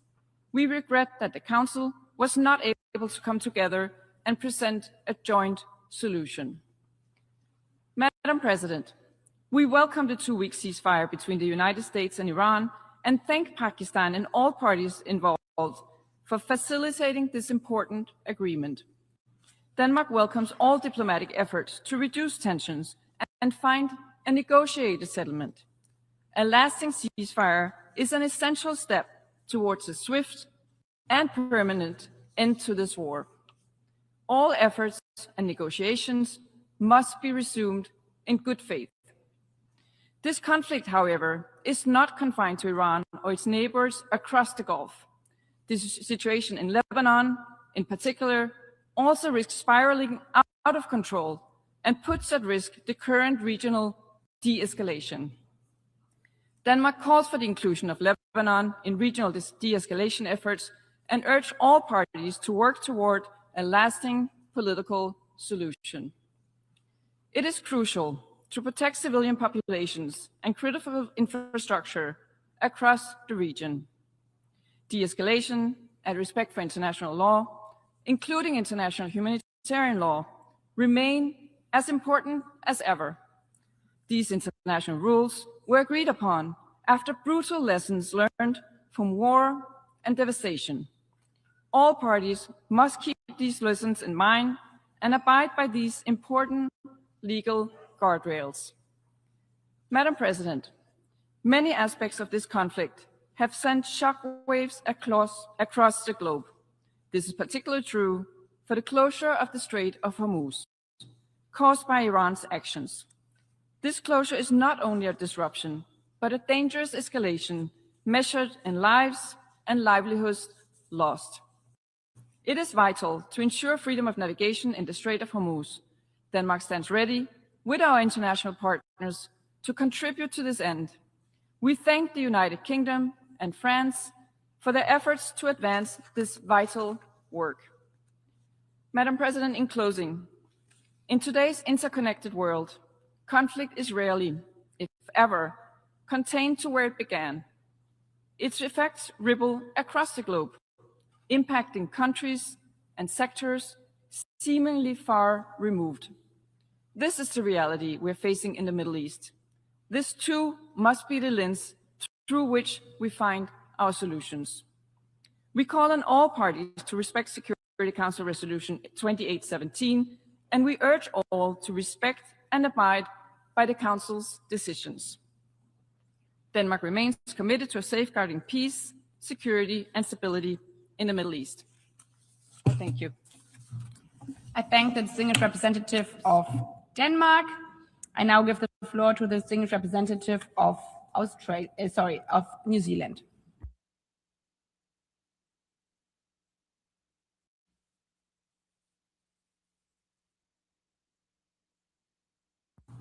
President, it is to New Zealand's deep disappointment that we meet again to discuss the use of the veto. New Zealand is a long-standing opponent of the veto. We are a strong supporter of Resolution 76/262 and are disappointed that it has been triggered so frequently. The Security Council's legitimacy lies in its ability to fulfill its responsibility under the UN Charter to maintain international peace and security and to address issues of pressing concern to member states. When a resolution is blocked through the use of the veto, the Council is deprived of that ability and its effectiveness and credibility are undermined. In this instance, 2 permanent members have prevented the Council from supporting an effort to ensure safe and secure navigation through the Strait of Hormuz. The closure of the strait is deeply damaging, not only to supply chains, but energy markets and food security, and is causing suffering around the world, especially among the world's most vulnerable. The resolution in question also contained important affirmations of navigational rights and freedoms. These are cornerstones of global security and prosperity that benefit every country. New Zealand was pleased to co-sponsor Resolution 2817 last month, one of a record number of member states, which reaffirmed the important concepts of freedom of navigation and maritime security. We welcome the continued efforts by Bahrain and the international community to restore safe passage to the Strait of Hormuz. As reaffirmed in Resolution 2817 and by the International Maritime Organization Council, the exercise of navigational rights and freedoms by merchant and commercial vessels in accordance with international law must be respected. We were therefore disappointed that the Council could not adopt the resolution last week. We particularly regret that in this instance, the 2 permanent members who exercised the veto did so despite extensive efforts by the resolution's proponents to revise the text to accommodate the concerns of member states. New Zealand and aircraft aircraft can exercise their right of transit passage through the Strait of Hormuz law as reflected in UNCLOS. New Zealand remains deeply concerned about this conflict. Civilians and the global economy are being directly affected. It is critical that all parties uphold their commitment to the ceasefire and work to find an urgent diplomatic solution. Thank you.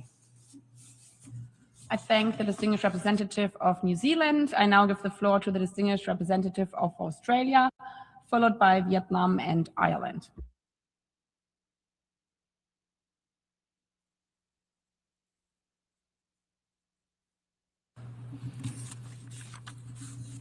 Thank you, President.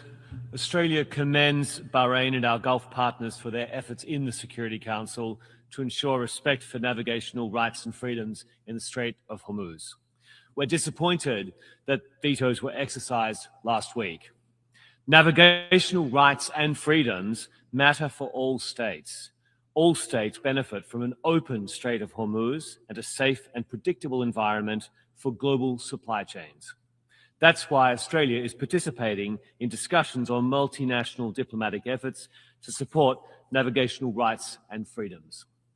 President, the human, security, and economic impacts of the Iran conflict are significant and far-reaching.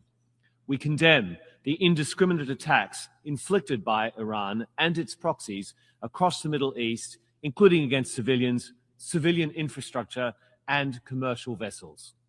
We welcome all efforts towards a de-escalation, including the ceasefire announced last week between the United States, Israel, and Iran. Australia urges all parties to uphold the ceasefire in full. Negotiations must continue towards a resolution of the conflict, which will support a reopening of the strait. The human cost and global economic impact of this conflict is mounting.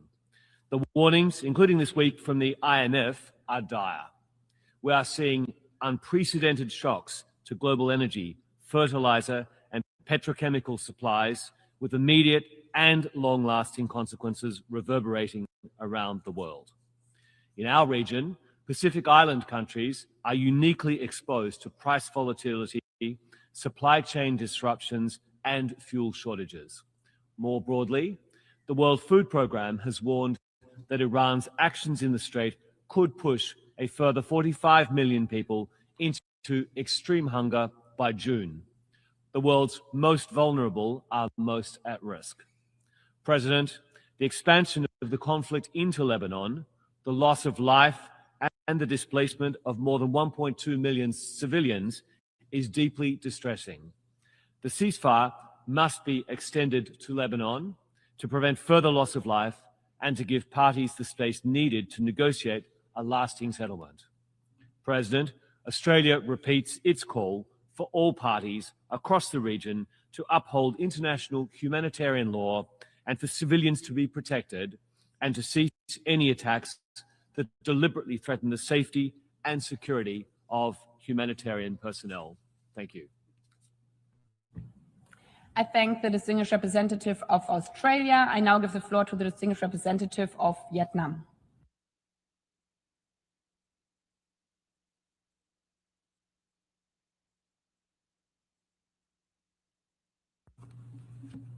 Madam President, Vietnam aligns itself with the statement delivered by the Philippines on behalf of ASEAN and wishes to highlight ASEAN's strong interest in the situation in the Middle East, marked by 2 special foreign ministers meeting and the minister's statement. Vietnam remains deeply concerned by the ongoing conflict in the Middle East, including the latest developments in the Strait of Hormuz, which has caused immense human suffering and significant economic consequences. Its impacts extend well beyond the parties directly concerned, disrupting trade and energy supply chains, heightening political and economic uncertainties, and further constraining the development prospects of many countries, especially developing countries. We regret that the Security Council has not been able to take united and impartial actions to address the current crisis and its serious implications for regional peace and security. We strongly oppose the military attacks against sovereign states, particularly attacks against those countries that have declared their non-involvement. We are especially alarmed by and oppose attacks against civilians and civilians' infrastructure. In all circumstances, civilians and critical civilian infrastructure must never be targeted and attacked. Any such attack is in violation of international law and relevant UN resolutions, including Security Council Resolution 2573. This current crisis is a manifestation of the erosion of international law, the continued infringement on the sovereignty and territorial integrity of no threat or use of force, and principle of peaceful settlement of disputes are in fact endangering the very foundations of the United Nations and our collective security architecture. Vietnam therefore calls on all parties to put an end to hostilities, especially attacks on civilians and critical civilian infrastructure, exercise maximum restraint, and avoid actions that could lead to further escalation, miscalculation, and wider confrontation. We underscore the fundamental importance of respect for international law and the UN Charter. We firmly believe that international law must be applied consistently to all states, regardless of size and in all circumstances. Selectivity in the application of international law ultimately undermines international law to the detriment of smaller states. It is Vietnam's view that maritime safety and security, the freedom of navigation and overflight must be upheld in accordance with international law, especially the 1982 United Nations Convention on the Law of the Sea.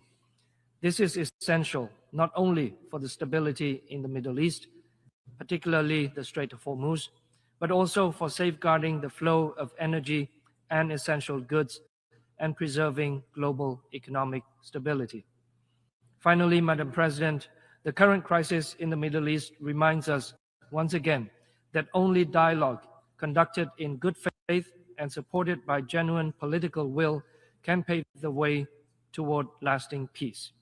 We welcome the temporary ceasefire and encourage parties concerned to build on this momentum, to intensify diplomatic efforts, engage in meaningful dialogue, and pursue a balanced and constructive approach toward a sustainable and mutually acceptable solution. We commend efforts of countries and partners that have worked to maintain channels of communication, facilitate engagement, and create space for diplomacy. Such efforts are indispensable and deserve continued support. I thank you, Madam President. I thank the distinguished representative of Vietnam. I now give the floor to the distinguished representative of Ireland, followed by Brazil and the United States.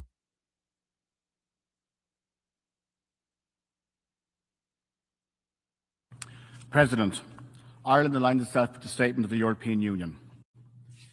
It is deeply regrettable that last week the Security Council was unable to agree a resolution on the critical issue of the closure of the Strait of Hormuz to shipping.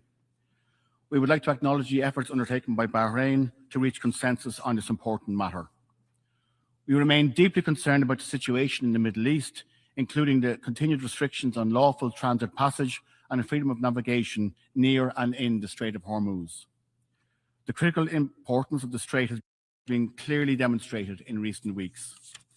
While the most immediate impact has been on states in the region, the reverberations have been felt across the world as trade of essential commodities and important supply chains have been severely disrupted.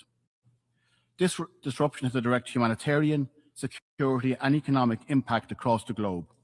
It is likely that it will impact most heavily on the poorest and most vulnerable communities in relation to both energy and food security and hunger. Such restrictions and acts that threaten safe navigation through the strait are simply unacceptable. We must be clear: maritime security, freedom of navigation, and safe transit passage must be respected in line with international law, as reflected in UNCLOS and as affirmed in Security Council Resolution 2817. President, we welcome the recent ceasefire agreed by the United States and Iran, and we commend Pakistan for its mediation efforts. We sincerely hope the dialogue will continue, that progress can be made, and that a lasting agreement can be reached that will bring a permanent end to the conflict and ensure wider regional security. We continue to call for dialogue and diplomacy and for all parties to uphold international law, including the protection of civilians.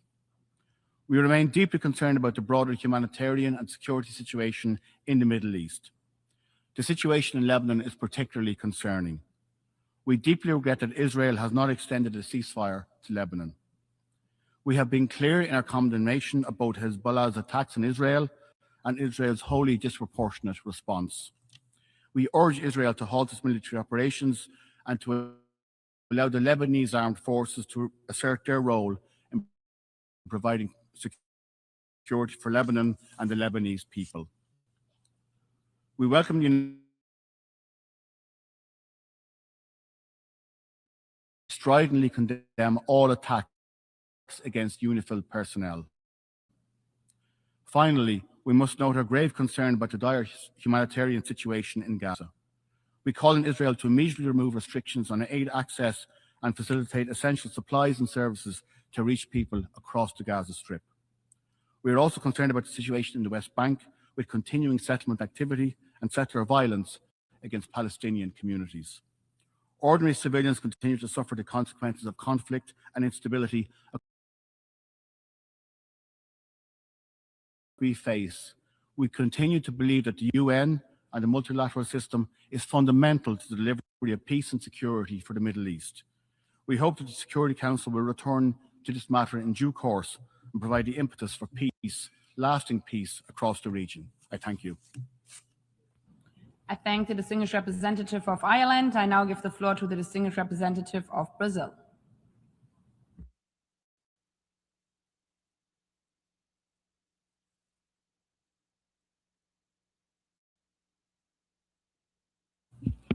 Madam President, I thank you for convening this meeting. Brazil follows with attention and deep concern the situation in the whole Middle East. The recent escalation constitutes a serious threat to international peace and security, with dramatic humanitarian and economic consequences. Since the beginning of the present conflicts in the region, 2,100 people have lost their lives in Lebanon, 3,400 in Iran, 1,800 in Israel, and a staggering 72,000 confirmed deaths occurred in Gaza. Brazil condemns the attacks undertaken by the United States and Israel against Iran and the unwarranted subsequent attacks by Iran, and appeals to all parties to resume negotiations aiming at reaching a lasting solution for the conflict. The fact that these attacks were carried out once again in the midst of diplomatic conversations to reach an agreement is highly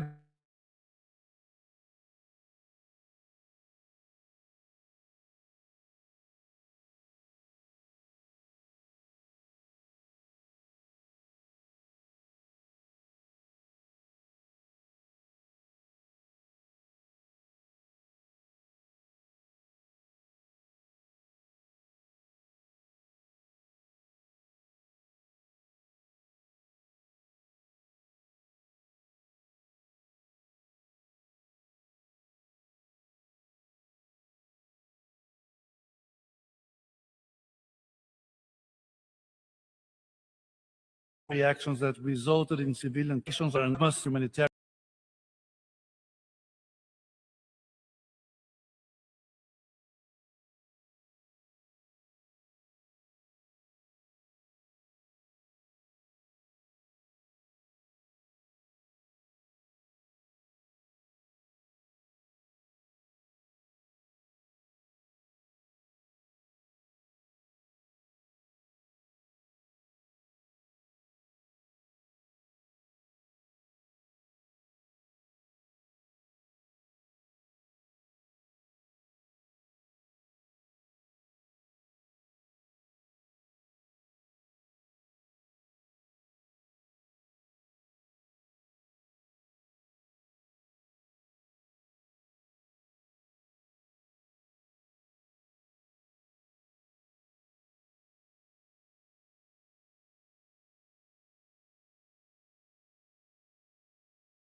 together to achieve a negotiated solution to the crisis and uphold the principles and purposes of the UN Charter and international law.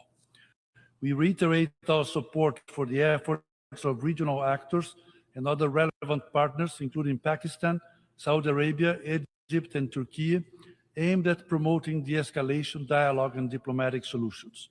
We welcome initiatives that point toward a cessation of hostilities across the region and the resumption of negotiations, including for the peaceful reopening of the Strait of Hormuz.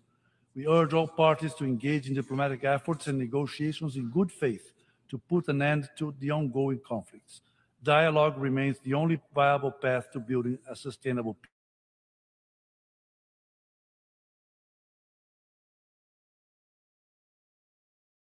peace. Thank you.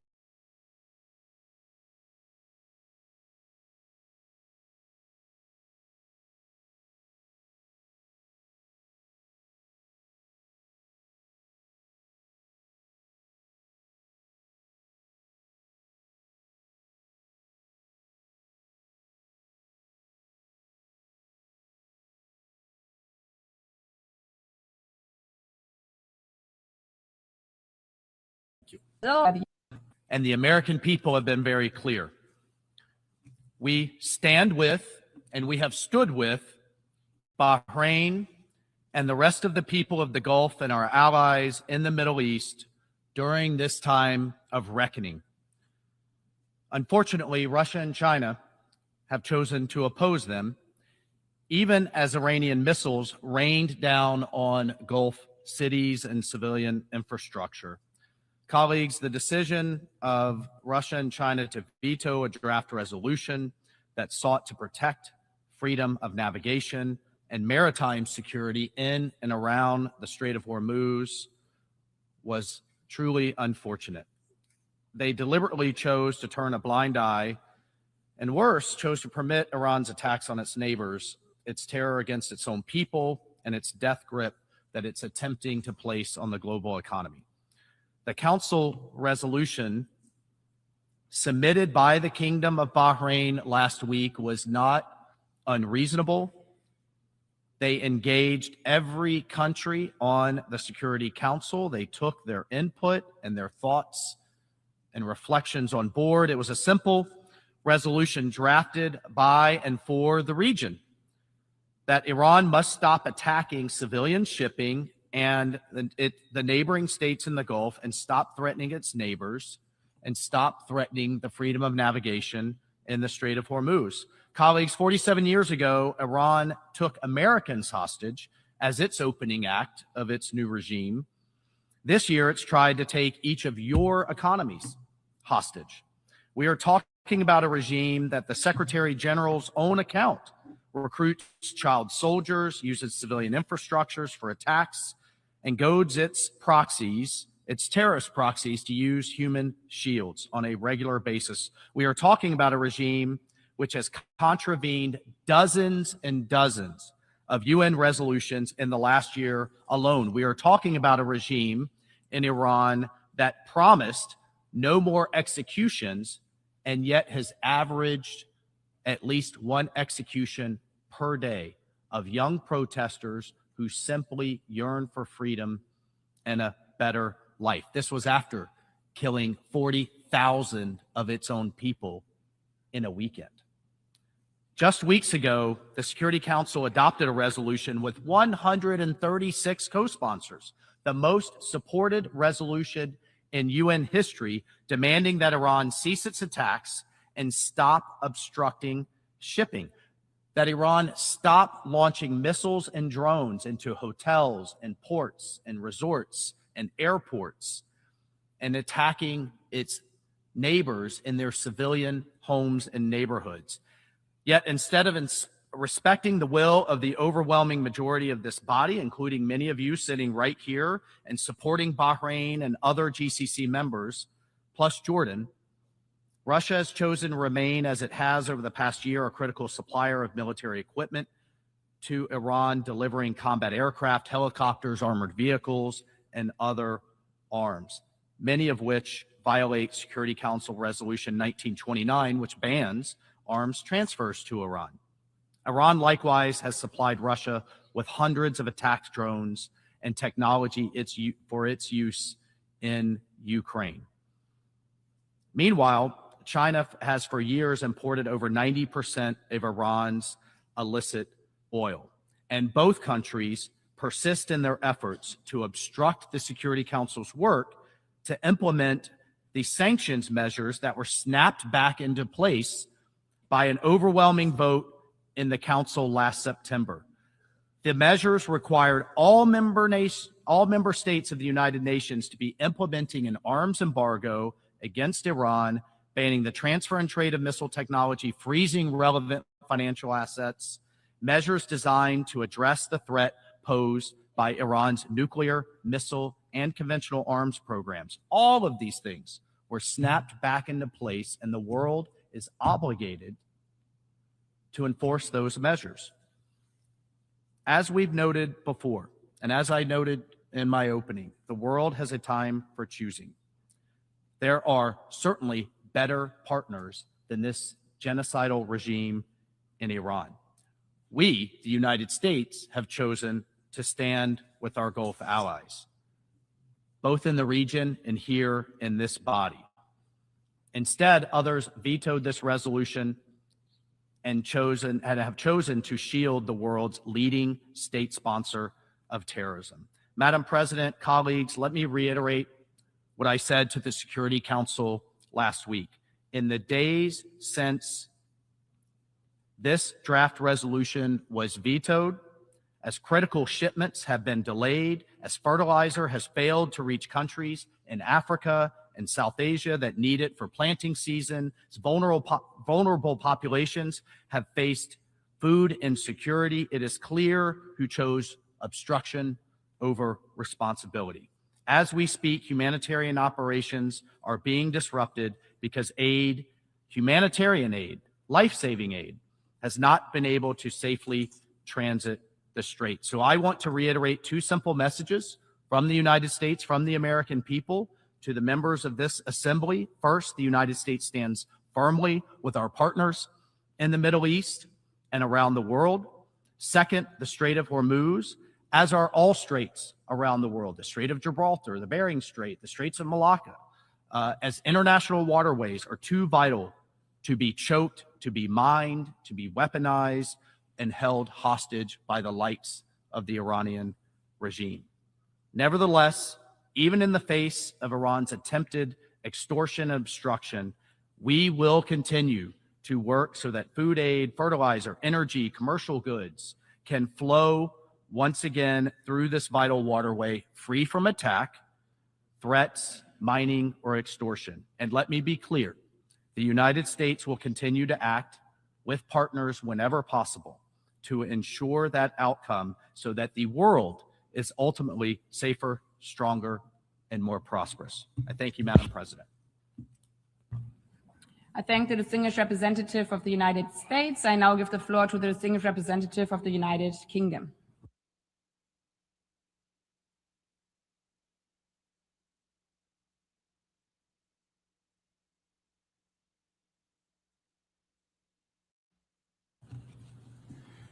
Thank you, Madam President.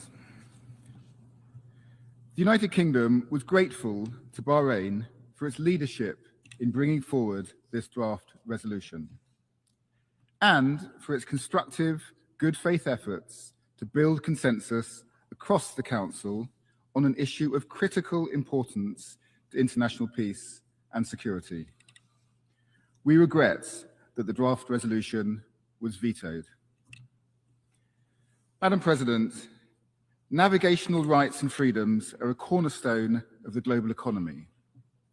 Attacks on international shipping in the Gulf have been deeply damaging for the world, blocking vital exports of fertilizer, liquefied natural gas, and jet fuel, with economic and humanitarian consequences for communities the world over. Iran does not have the right to unlawfully impede transit passage through the Strait of Hormuz. We call for full respect for fundamental navigational rights and freedoms as enshrined in the UN Convention on the Law of the Sea and customary international law. We reiterate our condemnation of Iran's reckless attacks against the region. We remain profoundly concerned by Iran's continued destabilizing activities, including threats to maritime security and actions that risk further escalation in an already fragile region. Our priority remains supporting regional stability and a lasting end to this conflict. We welcome the ceasefire and the talks between the US and Iran. We will continue to work with all partners to encourage a lasting and sustainable resolution to the conflict and the full, immediate, and unconditional reopening of the Strait of Hormuz, including the rejection of tolls on vessels which seek to pass through. The United Kingdom has already convened more than 40 countries who share our aim to restore navigational rights and freedoms. Tomorrow, the UK and France will co-host a leader-level summit to advance a coordinated, independent, multinational plan to safeguard international shipping when the conflict ends. Russia and China's vetoes do not diminish the importance of this issue, nor our collective responsibility to address it.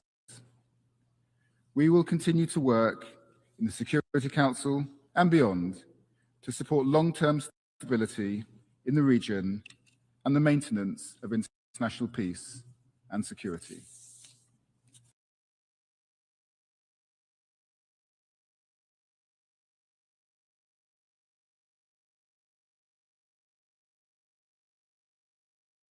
And I thank you. I thank the distinguished representative of the United Kingdom. I now give the floor to the distinguished representative of Portugal, followed by Switzerland and Czechia.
Madam President, Excellencies, Portugal aligns itself with the statement delivered by the European Union and wishes to have the following remarks in its national capacity. As a co-sponsor of the veto initiative, Portugal stressed the need for transparency in the Security Council, use of the veto. We regret that the Security Council was prevented again to act under the current item agenda. Now, for the 14th time in less than 3 years, preventing collective action. These are the first vetoes of the year, yet the veto has been used 24 times since the initiative was adopted by consensus 4 years ago. This trend erodes the Council's credibility and undermines the ability of the United Nations to act. We therefore reaffirm our strong support for the General Assembly as a forum not only for constructive scrutiny, but also for engagement and action for the wider international community when the Council is paralyzed, thereby strengthening the legitimacy of multilateralism and of the UN itself. In the present context, Portugal urges all the relevant parties in this crisis to uphold international law, including international humanitarian law and freedom of navigation. Indeed, while all of us bear the consequences of restrictions on maritime trade in terms of increasing energy prices and constraining food production, accessibility, and security, it is yet again the most vulnerable and the ones that can least afford it, namely developing countries that face the heaviest burden. That is why Portugal supported the creation of a dedicated task force within the UN Secretariat at the disposal of member states to facilitate fertilizer trade with a humanitarian perspective.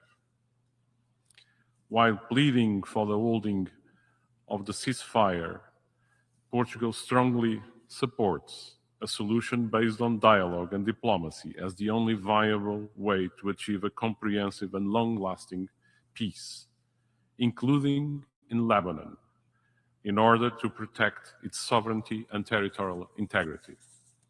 In this sense, we commend the efforts of all mediators, notably Pakistan, and we will continue supporting all peace efforts, including, of course, those of the United Nations. I thank you, Madam President. I thank the distinguished representative for Portugal. I now give the floor to the distinguished representative for Switzerland.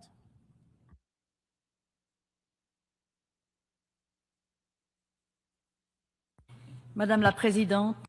Madam President, I would like to start by expressing a deep concern on the part of Switzerland regarding the regional situation in the Middle and the Near East. We express our solidarity with all victims and emphasize that any use of force inconsistent with the United Nations Charter is unacceptable. An illegal attack cannot justify a response that would itself violate international law. Switzerland, therefore, strongly condemns attacks against the civilian population, against essential services and civilian infrastructure. Such attacks are prohibited under international law, international humanitarian law, and all parties to the conflict are required to uphold this law everywhere and under all circumstances. In this regard, we condemn the recent attacks affecting several countries in the region, including Gulf states, targeting essential civilian infrastructure, notably ports and maritime traffic. Water, energy, and fuel supply infrastructure, along with healthcare facilities, have been damaged or destroyed. And here I would like to express our deep solidarity with those countries. This trend to target civilian populations is not limited to the Middle East, but whether in the Middle East, Near East, or elsewhere, the civilian population must be protected. This conflict and the disruption of navigation in the Strait of Hormuz that it causes also have significant repercussions on the humanitarian situation, on supply chains, on energy security, and international trade that extend far beyond the region. We reiterate that the principle of freedom of navigation in international straits is enshrined in customary international law, as well as in the United Nations Convention on the Law of the Sea, and is binding on all states. Switzerland reaffirms the primacy of the peaceful settlement of disputes. We welcome, therefore, the agreed ceasefire and encourage the continuation of constructive dialogue with a view to reaching a lasting agreement. De-escalation and a permanent ceasefire for the entire region remain imperative. Madam President, the member states of the United Nations have entrusted the Security Council with a primary responsibility for maintaining international peace and security. And in discharging these duties, the Security Council must act in accordance with the purposes and principles of the United Nations. And this responsibility calls for a unified response. The veto is not intended to be a right to obstruct, but a responsibility for final decision-making exercised in the name of international peace and within the framework of shared responsibility. In this context, Switzerland always regrets the exercise of the veto. We reiterate that negotiations within the Council must be conducted in good faith and oriented towards common objectives in accordance with the principles of the UN Charter. We call on all Council members to demonstrate the political will that is needed for the Council to fulfill its mandate and to work towards a return to diplomacy. And if the Council cannot discharge its responsibility, it is up to this General Assembly to consider the situation and, if need be, to act. I thank you. I thank the distinguished representative of Switzerland. I now give the floor to the distinguished representative of Czechia, followed by Canada and Germany.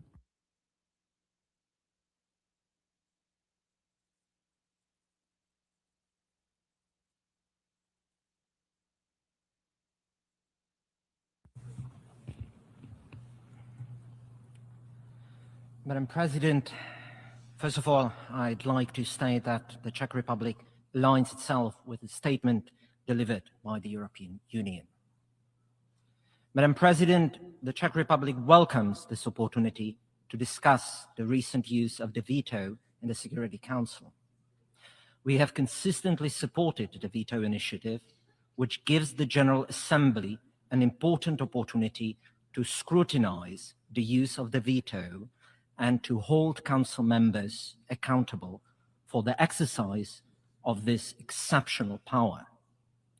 Such a prerogative must never be beyond political and moral scrutiny. This is precisely why we are here today. On the 7th of April, the Security Council failed to respond to a serious threat to regional stability and international maritime commerce. Not one, but two vetoes were cast. Russia and China chose to protect their ally, Iran, rather than support a measured and necessary response to growing dangers in the Strait of Hormuz.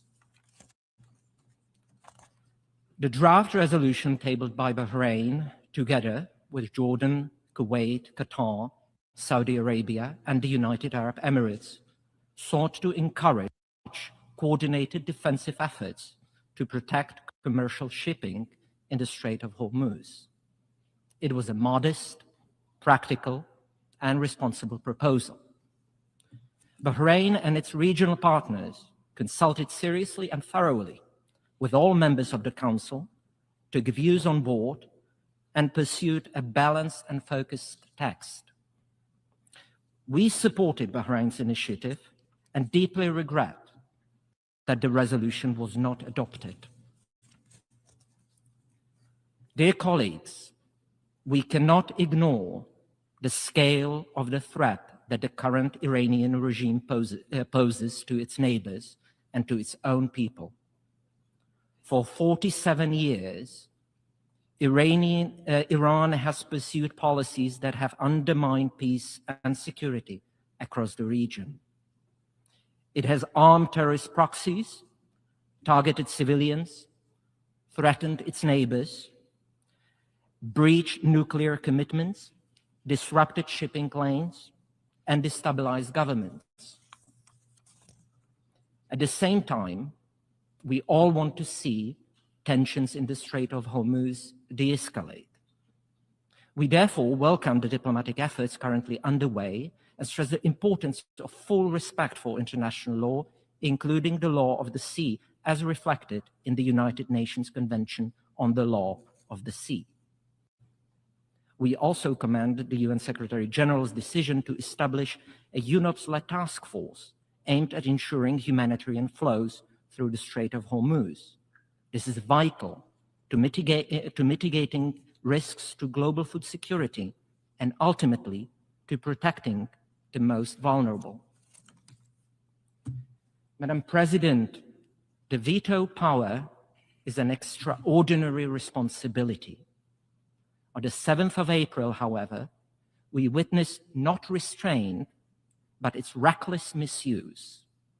It did nothing to advance the Council's core mission of maintaining international peace and security. Instead, it deepened instability and uncertainty in the region and beyond. I thank you. I thank the distinguished representative of Czechia. I now give the floor to the distinguished representative of Canada.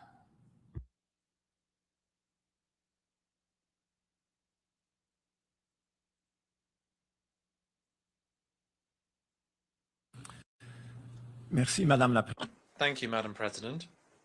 Canada wishes to express its sincere recognition to the Kingdom of Bahrain for their leadership at the UN Security Council, representing several states of the Gulf, as well as Jordan, in efforts to protect the freedom of navigation in the Strait of Hormuz.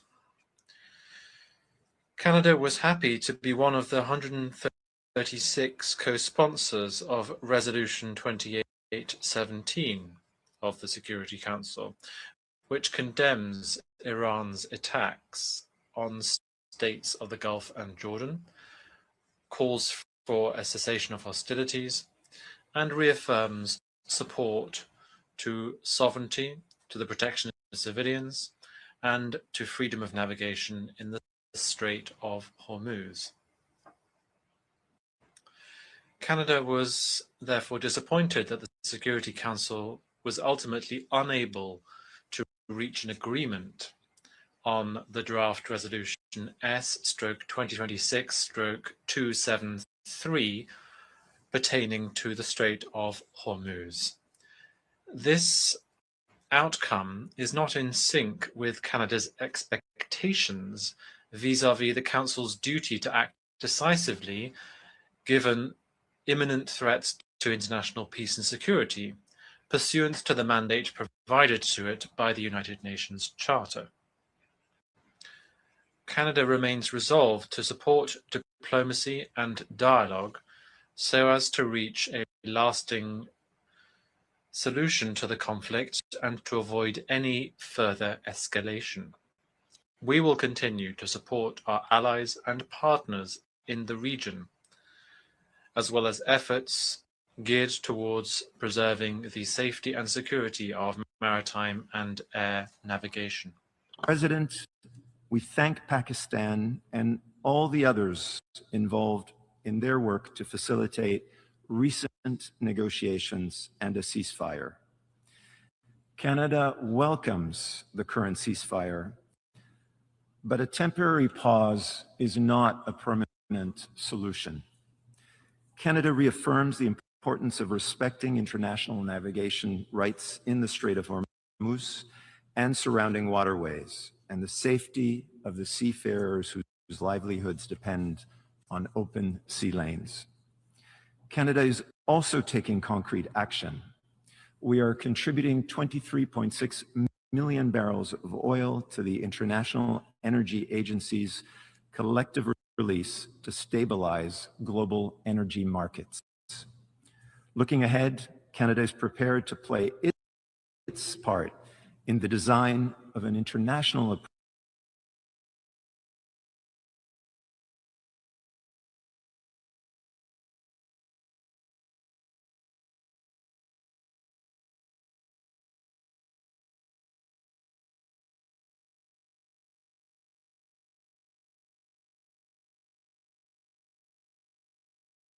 its part in the design of an international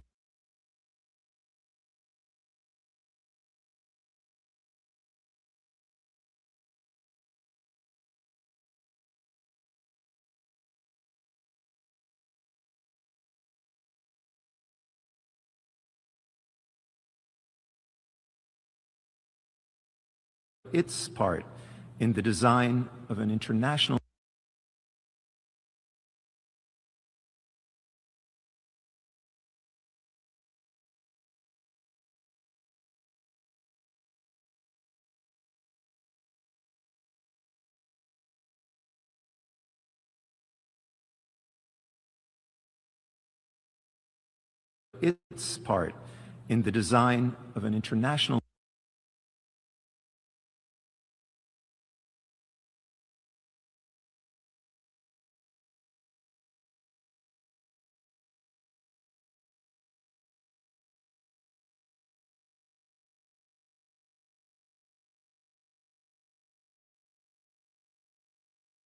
its part in the design of an international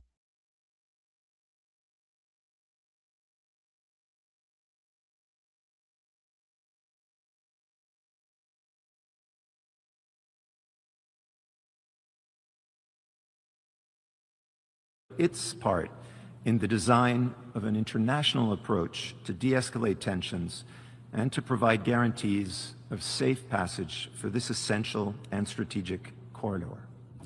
Canada will continue to support efforts to build the broadest possible international consensus, including through the General Assembly, to uphold respect for international navigation rights as well as international law.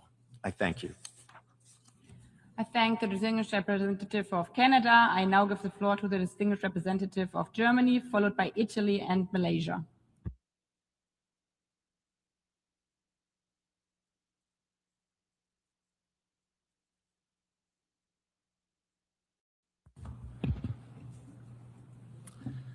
Madam President, Germany aligns itself fully with the statement that has been delivered by the European Union this morning, and I would like to add a few additional points in my national capacity.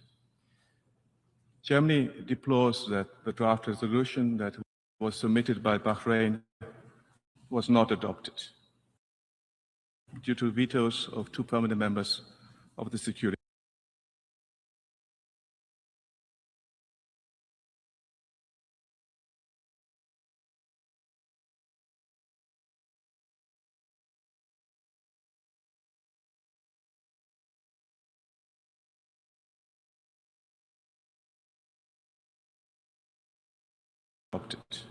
due to vetoes of 2 permanent members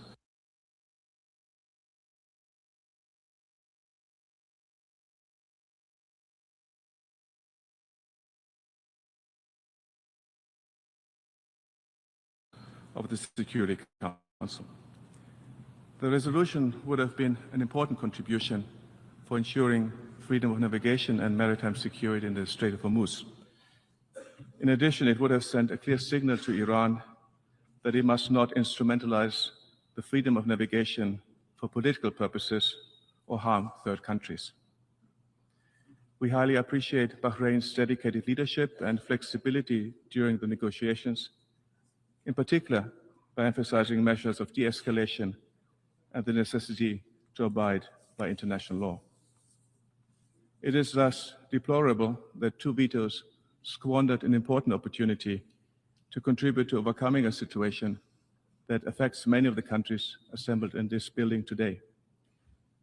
And I want to be clear, Iran's attacks against countries of the Gulf Cooperation Council and other countries in the region are unjustified, and they are unlawful. And the targeting of civilian infrastructure is particularly unacceptable. Iranian attacks in the Strait of Hormuz and the Persian Gulf constitute a violation of international law as reflected in the United Nations Convention on the Law of the Sea. These violations of the freedom of navigation affect trade, they threaten economies, supply chains, as well as energy and food security around the globe, and ultimately, they particularly hurt the most vulnerable amongst us.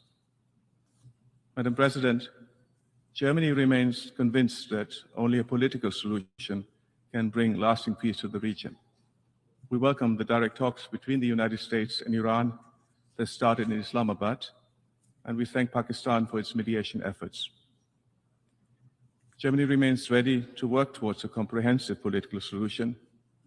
Iran must never acquire a nuclear weapon. It must respect its obligations under the NPT and its comprehensive safeguard agreement with the IAEA.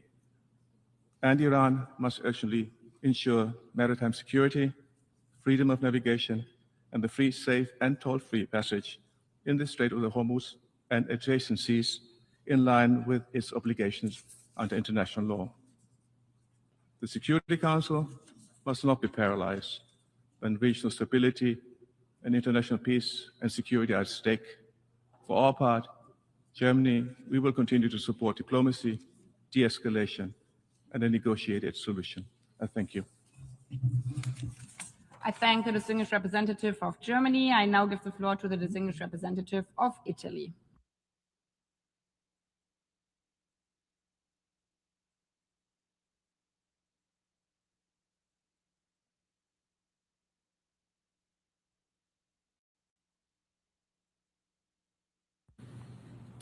Your Excellency, Madam President, dear colleagues, Italy aligns itself with the statement delivered by the European Union and wishes to add some remarks on its national capacity.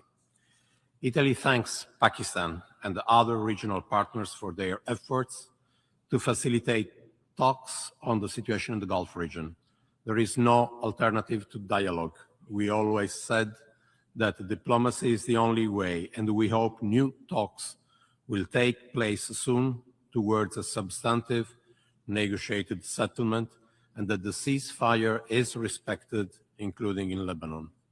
Deputy Prime Minister and the Minister of Foreign Affairs of Italy, Antonio Tajani, visited Beirut on Monday to express solidarity and support to President Aoun and Lebanese institutions at this critical time. We must avoid other civilian casualties and encourage dialogue. In this regard, we welcome the announcement a few minutes ago of a ceasefire in Lebanon and hope all parties will uphold it.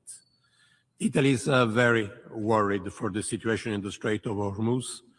What happened has serious consequences for a global economy and for food security in the most fragile countries. When the environment will be conducive, we are in favor of appropriate efforts to contribute to ensuring freedom of navigation in the Strait of Hormuz. Italy is also very concerned for the impact on relations between Iran and the other Gulf countries. It is crucial to rebuild trust.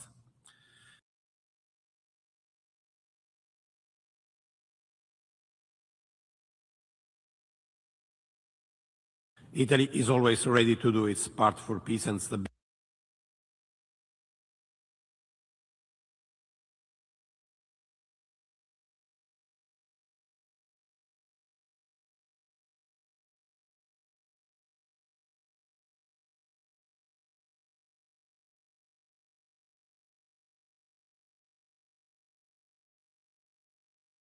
Peace and stability, and to this end, we are in close and we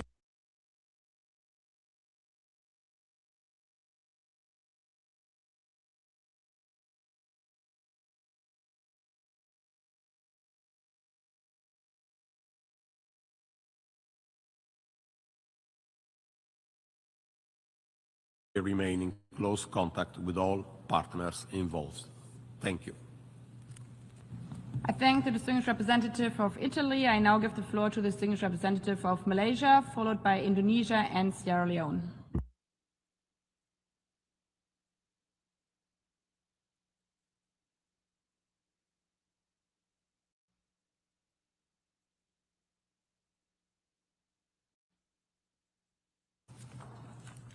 Thank you, Madam President. Malaysia aligns itself with the statement delivered by the Philippines on behalf of ASEAN. Malaysia is deeply concerned over the recent escalation of military actions and retaliatory strikes across the Middle East. These developments threaten regional stability and run counter to the principles of sovereignty, territorial integrity, and the prohibition on the use of force under the UN Charter. We call on all parties to exercise maximum restraint and hostilities and avoid any further escalation. We acknowledge the restraint shown by member states of the Gulf Cooperation Council. Such restraint is critical to ongoing efforts toward de-escalation of tensions. Malaysia further stresses that responses to the conflict must be even-handed and avoid selective attribution of responsibility. Peace cannot be built on double standard. It can only be built on fairness, consistency, and respect for international law. Above all, the root causes of this conflict must be addressed. Without this, we will only continue to manage symptoms while the crisis deepens beneath the surface. Madam President, Malaysia is also deeply disturbed by the continued military attacks by Israel on Lebanon. These actions constitute serious violations of international law and directly undermine sovereignty as well as the territorial integrity of Lebanon. We condemn the attacks on UNIFIL peacekeepers in southern Lebanon, which have caused death and injuries, as well as damages to UNIFIL assets. These are not just attacks on a mission, but on the very principles of peacekeeping and the UN itself. Those responsible for the attacks must be held accountable. In this challenging time, however, we see a window for diplomacy. Malaysia welcomes the temporary ceasefire paving the way for negotiations between the United States and the Islamic Republic of Iran. This pause creates space for dialogue and mediation toward a more lasting solution. We also take note of emerging proposals that could serve as a basis of engagement. They must now be translated into a comprehensive peace agreement. Malaysia therefore urges all parties to fully respect and implement the ceasefire in good faith and abide by international law. Any provocative action now risks unraveling fragile progress with consequences not only for the region but for global economic and energy stability. We commend all diplomatic and mediation efforts, including the constructive engagement by Pakistan. Malaysia remains ready to support all efforts to advance peace and stability in the region. We also call for unimpeded humanitarian access to all affected civilian populations. Malaysia reaffirms the importance of freedom of navigation and the security of critical maritime routes in accordance with international law. Madam President, the situation once again exposes a troubling reality. The Security Council is not functioning as it should in the face of crisis. Whether in Gaza, Lebanon, or the wider Middle East, the Council has too often been unable to act decisively when it is most needed. This debate under General Assembly Resolution 76/262, or the Veto Initiative, provides an important platform for member states to deliberate on matters affecting international peace and security and to uphold the principles of transparency and accountability. Malaysia therefore reiterates its long-standing call for reform of the veto with a view to its eventual abolition. A reformed, expanded, and more representative Security Council would be better equipped to discharge its responsibilities under the Charter effectively and credibly. To conclude, Madam President, Malaysia urges all parties to return to the most basic principles that bind us as a global community: respect for international law, the UN Charter, international humanitarian law, and the protection of civilians above all. Thank you. I thank the distinguished representative of Malaysia. I now give the floor to the distinguished representative of Indonesia.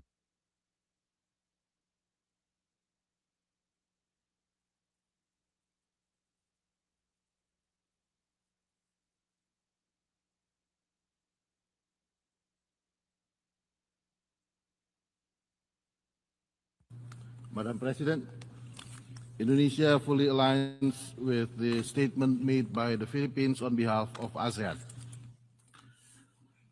Today, once again, the Security Council's credibility is being tested. Once again, the Council is falling short of its mandate to maintain international peace and security. Specifically, this time, it is about safeguarding strategic maritime corridors that underpin global supply chains and addressing the humanitarian consequences that follow. Madam President, the consequences of this war are felt across the region and beyond. The impact is immediate and severe. Therefore, we encourage and support the Secretary General to establish special mechanism as an interim measure to ensure the flow of traffic for critical commodities such as fertilizer, oil and gas, to mitigate food and energy insecurity in many countries. Madam President, with goods, oil and gas, people also pass through these waters. Seafarers of all nations now face growing risks, with about 20,000 are stranded at sea. We call for all parties to ensure the safety of seafarers and ships in accordance with the International Convention for the Safety of Life at Sea and the relevant standard and recommended practices by the International Maritime Organization. The sea is a global common good. It is in our collective interest to safeguard it, including its regime of transit passage. Indonesia therefore calls on all states to exercise maximum restraint, prevent further escalation, and act in full conformity with international law, including in particular the 1982 UN Convention on the Law of the Sea.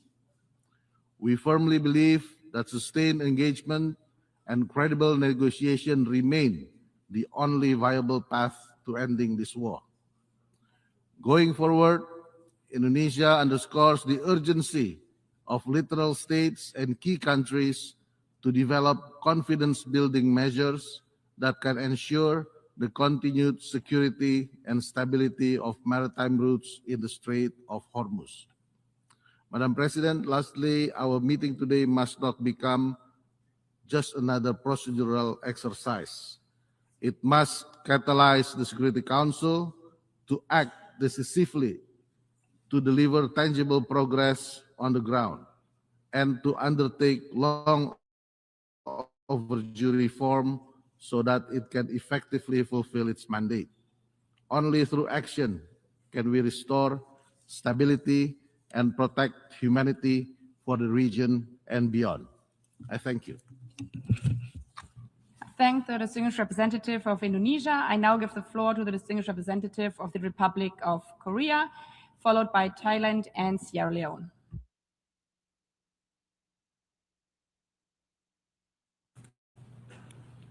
Thank you, Madam President. The Strait of Hormuz is one of the most vital maritime corridors in the world, through which a significant portion of global energy supplies transit daily. It is also a vital channel for exports of fertilizer from the Middle East, as about 1/3 of the world's fertilizer trade normally passes through this strait. Therefore, any disruptions to its safety and security carries profound implications, not only for the region, but also for the stability of our interconnected global economy and society, as we witnessed recently. Against this perilous backdrop, my delegation notes with regret that the members of the Security Council failed to bridge their differences on this issue despite the urgency and importance of the situation. The Republic of Korea calls on the Council to take appropriate action to ensure transit passage and freedom of navigation in the Strait, and to continue their efforts to take collective measures to uphold the Council's primary responsibility for the peace and security by close and constructive consultations. My delegation also hopes that failure to adopt the resolution will not send a wrong message that threatens to navigational rights and freedom can be justified or be used as a weapon in any warfare. Madam President, my government would like to reiterate the importance of the following 3 points.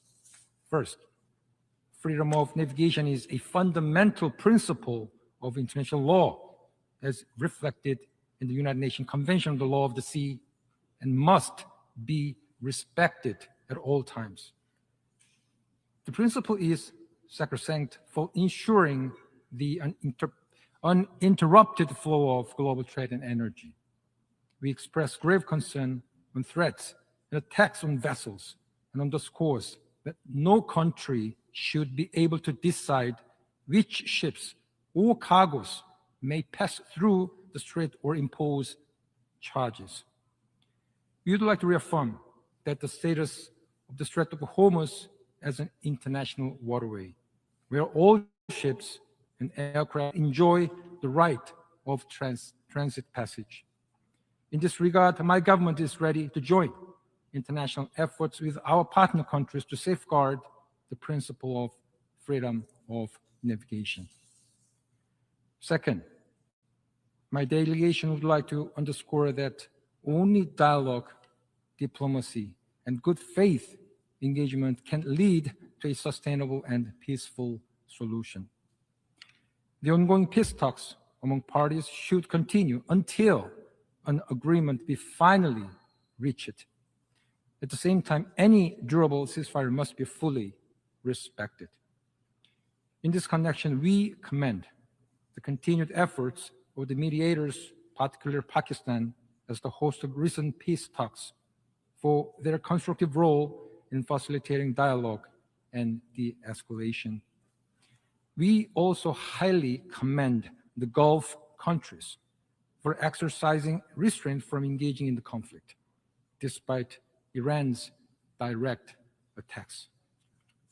In the same spirit, my delegation highly appreciates the tireless efforts of the Secretary General, including the engagement of his personal envoy, Zhang Arno, who continues to consult closely with key stakeholders in the Middle East. Third, we emphasize the importance of the strengthened international cooperation to safeguard maritime security. This includes enhanced information sharing, confidence building measures, and coordinate responses for the safety at sea. Madam President, the stability of the Strait of Hormuz is not just a regional matter. It is a global imperative that requires our collective responsibility.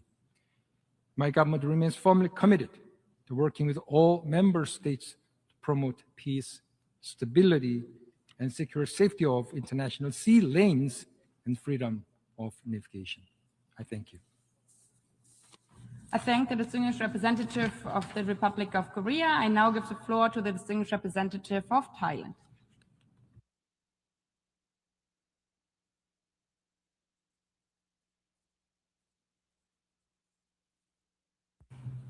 I wish to thank Madam President for convening this meeting on such an urgent and extremely important matter. Thailand fully aligns itself with the ASEAN statement delivered by the Philippines and would like to make the following statement in our national capacity.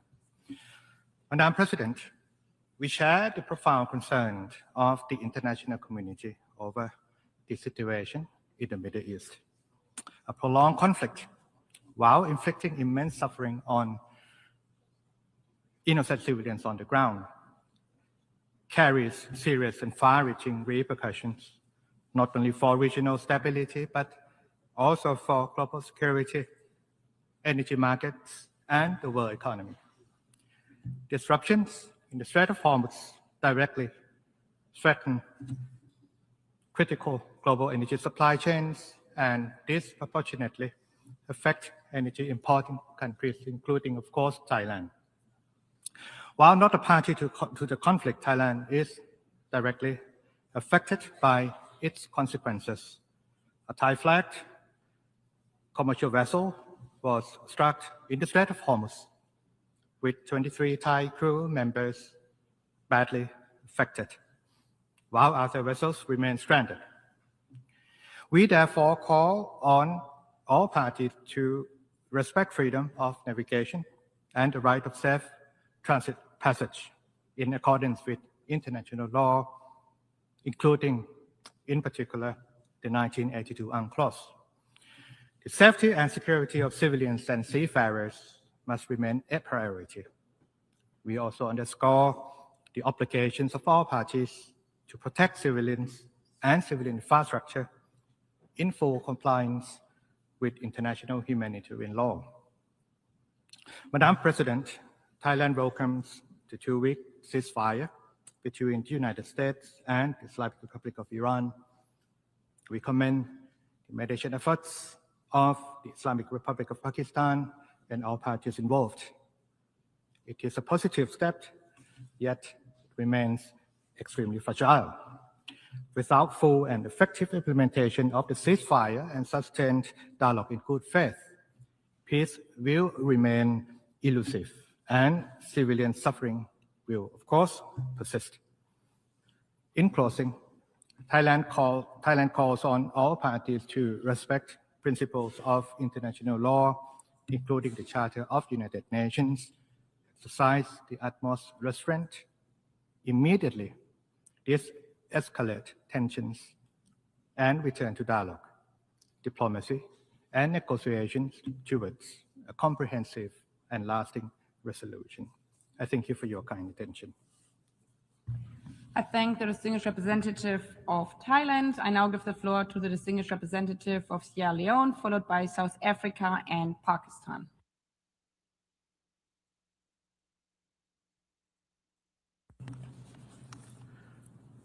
Madam President, I thank you for convening this debate on the use of the veto in accordance with General Assembly Resolution 76/262. On 28 February, our world was confronted with yet another instance of the use of force not in conformity with the Charter of the United Nations and international law. The subsequent developments have not only undermined the Charter's prohibition on the use of force and the parameters governing the exercise of the inherent right of self-defense, but have also raised serious concerns regarding compliance with international humanitarian law in the conduct of hostilities. In response to this development, the Security Council has considered the ongoing hostilities in the Middle East and led to the adoption of Resolution 2817, which Sierra Leone co-sponsored. Subsequently, on 7 April 2026, the Council also considered a draft resolution under the agenda item, the situation in the Middle East, proposed by Bahrain and the Gulf Cooperation Council. 11 Council members voted in favor, while 2 permanent members cast negative votes and 2 members abstained. As a result, the draft resolution was not adopted. And we have taken note of the explanations of vote delivered by those member states that cast non-concurring votes. While we regret that the text was not adopted, particularly given the aim of halting attacks and threats against merchant and commercial vessels in and around the Strait of Hormuz, we nevertheless hope that the current ceasefire will be extended and that the root causes of the conflict will be addressed in order to secure lasting peace and stability in the region. We therefore commend Pakistan for their continued mediation effort, and we also commend the efforts of the UN Secretary General and relevant UN agencies.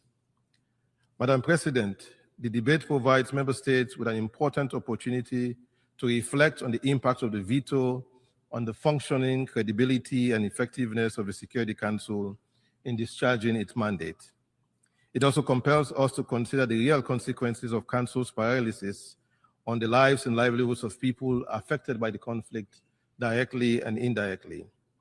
For Africa and for Sierra Leone in particular, the economic impacts of the current conflict are already consequential. The conflict has triggered a trade shock and is rapidly evolving into a cost of living crisis, driven by higher fuel and food prices, rising shipping and insurance costs, exchange rate pressures, and tighter fiscal conditions.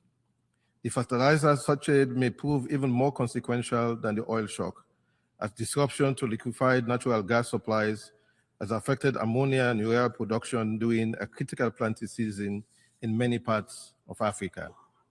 For Sierra Leone, if the conflict persists, war risk insurance premiums will rise sharply, vessels will continue to divert via the Cape of Good Hope, and the cost of essential imports, including fuel, food, pharmaceutical, construction materials, and industrial input will increase significantly.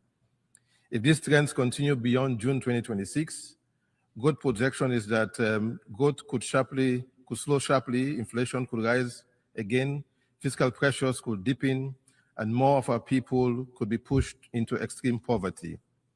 In light of the foregoing, Sierra Leone calls on the involved parties to exercise maximum restraint and to pursue dialogue and the peaceful settlement of dispute in accordance with Article 33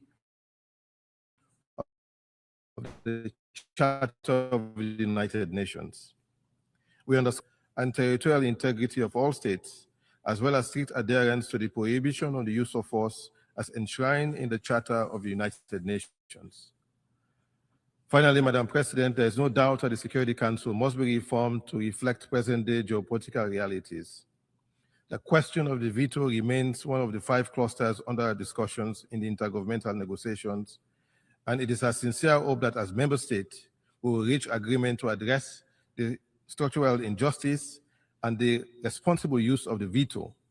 For greater power comes with greater responsibility. I thank you. I thank the distinguished representative of Sierra Leone. I now give the floor to the distinguished representative of South Africa.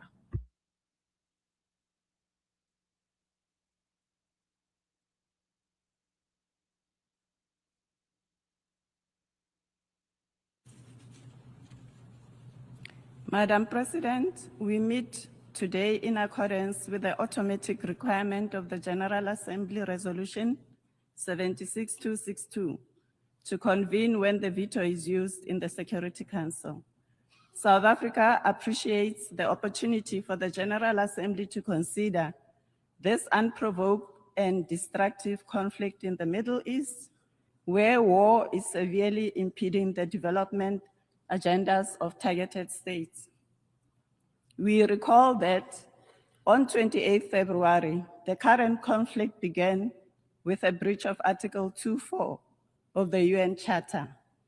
Considering the conflict's incalculable threat to international peace and security and its impact on the global economy, the use of the veto prevented an even further escalation of the conflict that would have solicited most states to become involved, resulting in further devastating political, economic, and social consequences for the entire world.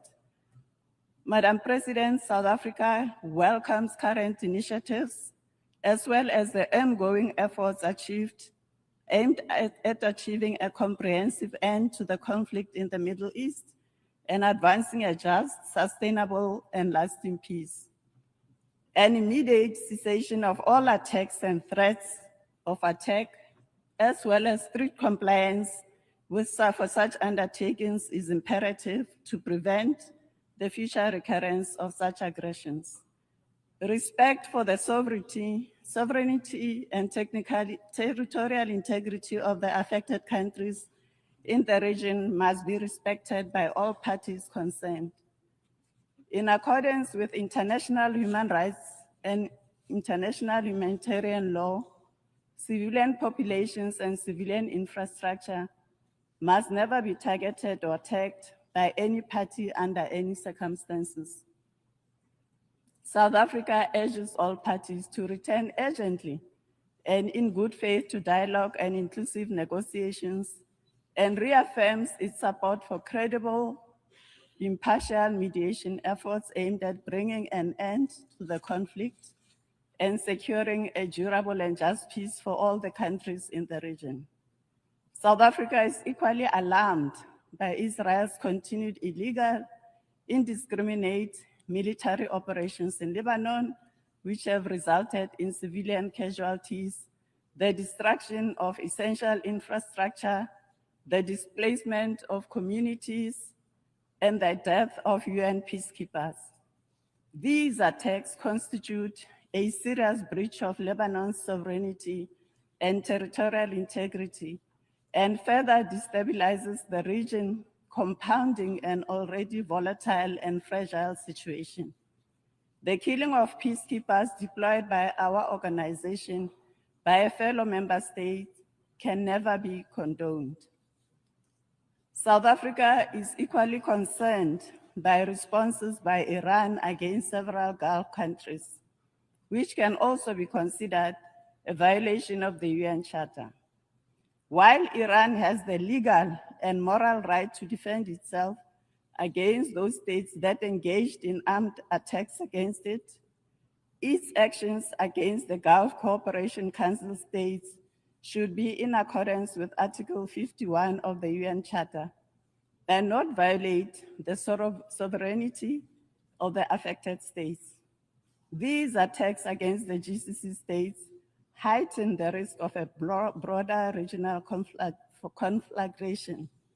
While we note the adoption of UN Security Council Resolution 2817, which strongly condemns Iran's military attacks on civilians and infrastructure in GCC countries and Jordan, we are disappointed that at the time the Council was unable to call for and guarantee an immediate ceasefire and the commencement of diplomatic efforts towards a peaceful, negotiated settlement.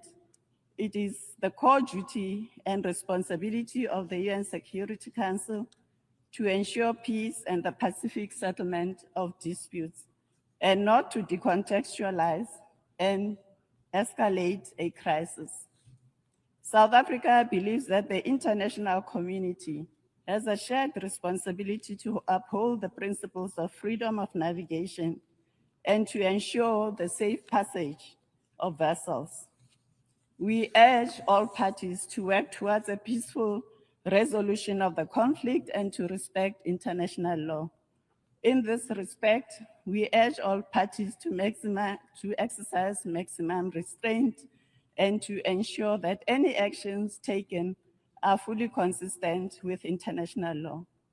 Related developments pose systemic risks for countries like South Africa that depend on stable international legal regimes and frameworks, including the International Maritime Organization and the UN Convention on the Law of the Sea.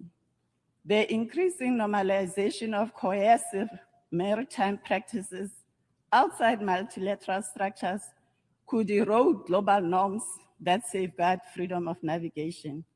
Madam President, the Security Council must take lessons from the ill-conceived use of force in Libya, not respecting the letter and spirit of Resolution 1973. The broad nature of the present failed draft would have been even more unclear on the permissibility of the use of force, thus opening the door for possible abuse or misinterpretation. Madam President, South Africa remains steadfast in its belief that there's no military solution to this crisis. All parties must prioritize de-escalation, avoid further confrontation, and pursue diplomatic negotiations in good faith, preferably through established multilateral mechanisms under the auspices of the United Nations. Despite the commendable attempts by Pakistan to broker peace, the trust deficit as a result of Iran being attacked twice in the midst of negotiations seems insurmountable without sufficient guarantees. South Africa echoes the call of the UN High Commissioner for Human Rights for all states to uphold international human rights and humanitarian law, and to act in a manner consistent with the principles of our shared humanity. We believe that the Strait of Hormuz is a vital international shipping route for goods and energy and should not be blocked by any party to this conflict. South Africa calls for the restoration of normal passage through the strait as the situation is adversely impacting countries around the world. Madam President, the choice of war appears to have become a default despite our collective undertaking consistent with the obligations in the UN Charter not to use war as a means to resolve our differences. We should not ignore rising threats of a further act of aggression against another member state, the island state of Cuba. Illegal acts of aggression against Cuba can only compound the already devastating effects of the decades of old blockade. In conclusion, South Africa reiterates the importance of making real and meaningful progress towards peace rather than contributing towards further divisiveness. We reaffirm our position that the parties to the current conflict should begin to identify areas of common interest in a spirit of compromise and flexibility, rather than continue to go down a path of destruction. There can be no victor in this war of choice, as the cost for the parties The region and the international community have already been far too grave. I thank you. I thank the distinguished representative of South Africa. I now give the floor to the distinguished representative of Pakistan, followed by Tunisia and Morocco.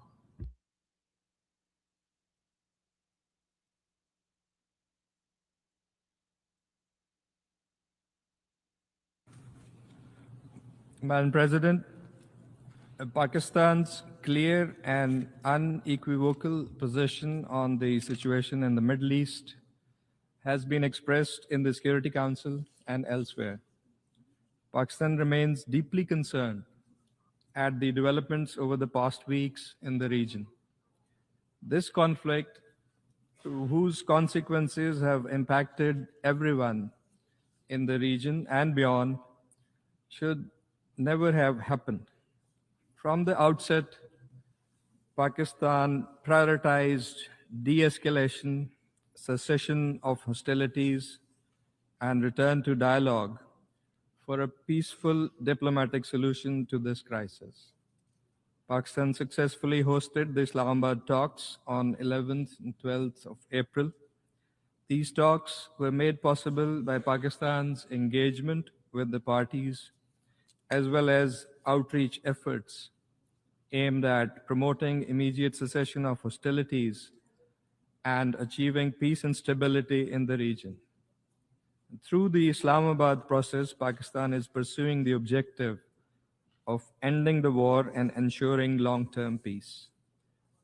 Pakistan supports the sovereignty, territorial integrity, political independence, and security of all brotherly countries in the region.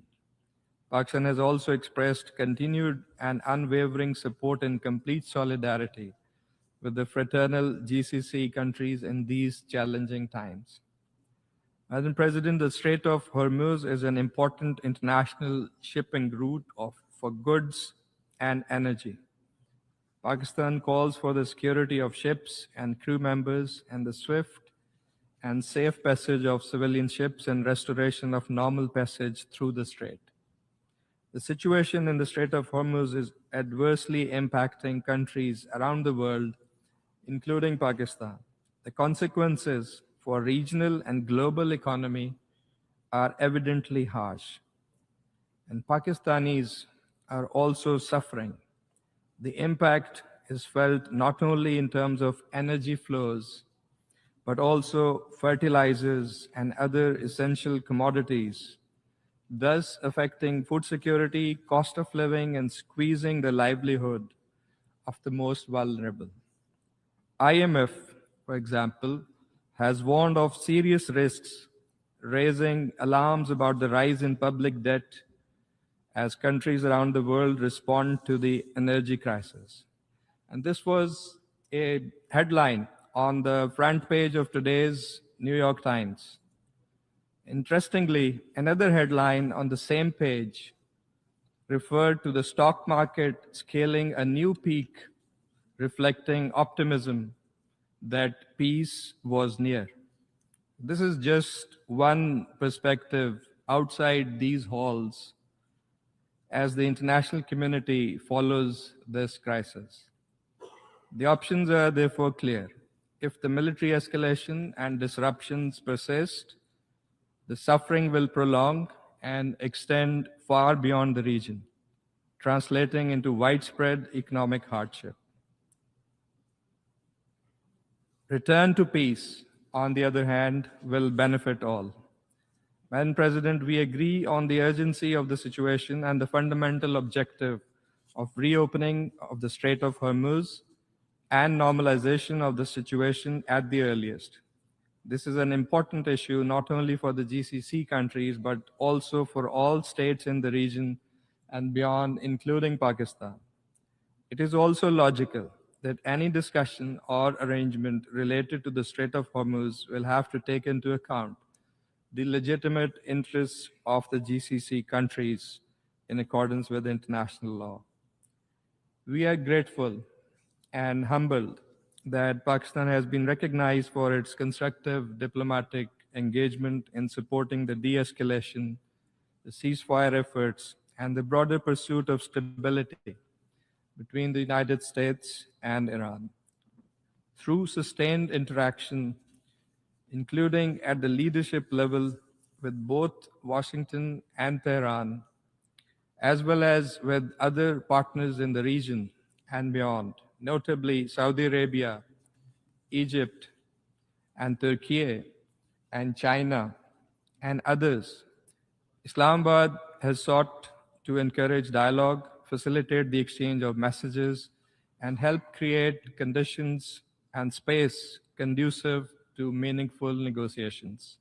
This approach underscores Pakistan's consistent commitment to regional stability and international peace, reflecting our preference for principled, dialogue-oriented diplomacy in addressing complex geopolitical challenges and managing complex disputes. Madam President, Pakistan remains committed to continue playing its constructive role in promoting dialogue, fostering understanding, and supporting all efforts aimed at achieving lasting peace in the region.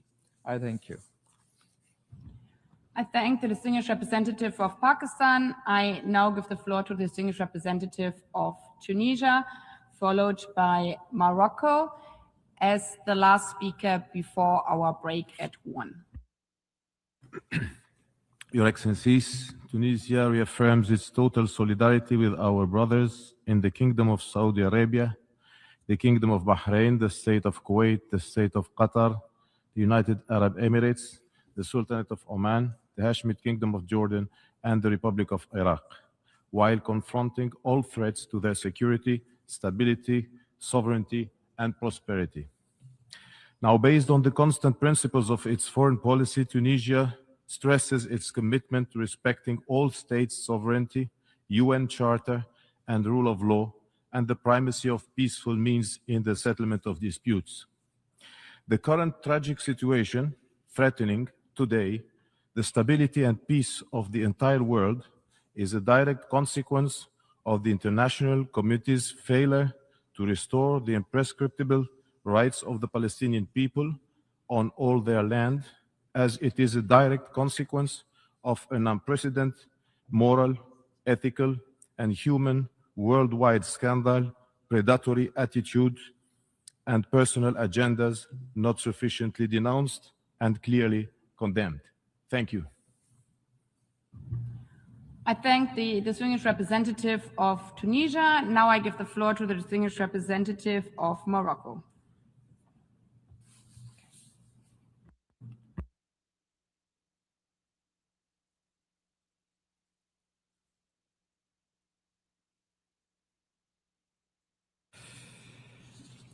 Madame la Présidente. Madam President, there are times where history calls upon nations to rise up and defend what they believe in. Today, the Kingdom of Morocco defends the values that the founding fathers of our organization enshrined in the Charter: national sovereignty of states, territorial integrity, and collective security. These values are today being tested. The security of our brotherly Arab countries has been violated. The capacity of the multilateral system to respond with a single voice to the challenges in front of us is also being tested. It is in this context that the Kingdom of Morocco would like to reaffirm its three principal positions. First of all, the Kingdom of Morocco condemns in the strongest possible terms the abject Iranian aggression using missiles, which violated the integrity and security of the brotherly countries, Saudi Arabia, UAE, the Kingdom of Bahrain, the State of Qatar, the State of Kuwait, and the Hashemite Kingdom of Jordan and the Sultanate of Oman. We consider this to be a flagrant violation of national sovereignty of these states, an inadmissible attack on their security, and a direct threat to the stability and security, not just of the region, but of the world as a whole. Secondly, the Kingdom of Morocco welcomes the announcement of a ceasefire between the United States and the Islamic Republic of Iran. We support the facilitation provided and much appreciated provided by Pakistan. to these negotiations. Thirdly, the Strait of Hormuz is a strategic artery, and its a central role for the global economy and the stability of international trade is universally acknowledged. We underscore the importance of making sure that the Strait safeguards its role that is playing for prosperity and stability of all nations. Madam President, some things are confirmed with time. During the summit in Morocco in 2016, His Majesty Mohammed VI, may Lord protect him, reaffirmed that Morocco is always considered that the security and stability of the Gulf Arab states is inextricably linked to the stability of the Kingdom of Morocco. What damages you also affects us, and what impacts us also impacts you. End of quote. And following this royal vision, we reaffirm our full solidarity with the Arab states in the Gulf and its full support to all of the legitimate measures who they will deem necessary to preserve their security, ensure the safety of their nationals and residents on their soil. To conclude, Madam President, I would like to say that the peace in the region of the Gulf is a peace for the world entire. Peace which is the most precious heritage that we can bequeath to future generations. I thank you. I thank the distinguished representative of Morocco. We have heard the last speaker in this debate for this meeting. We shall hear the remaining speakers this afternoon at 3 p.m. in this hall. The meeting is adjourned.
you.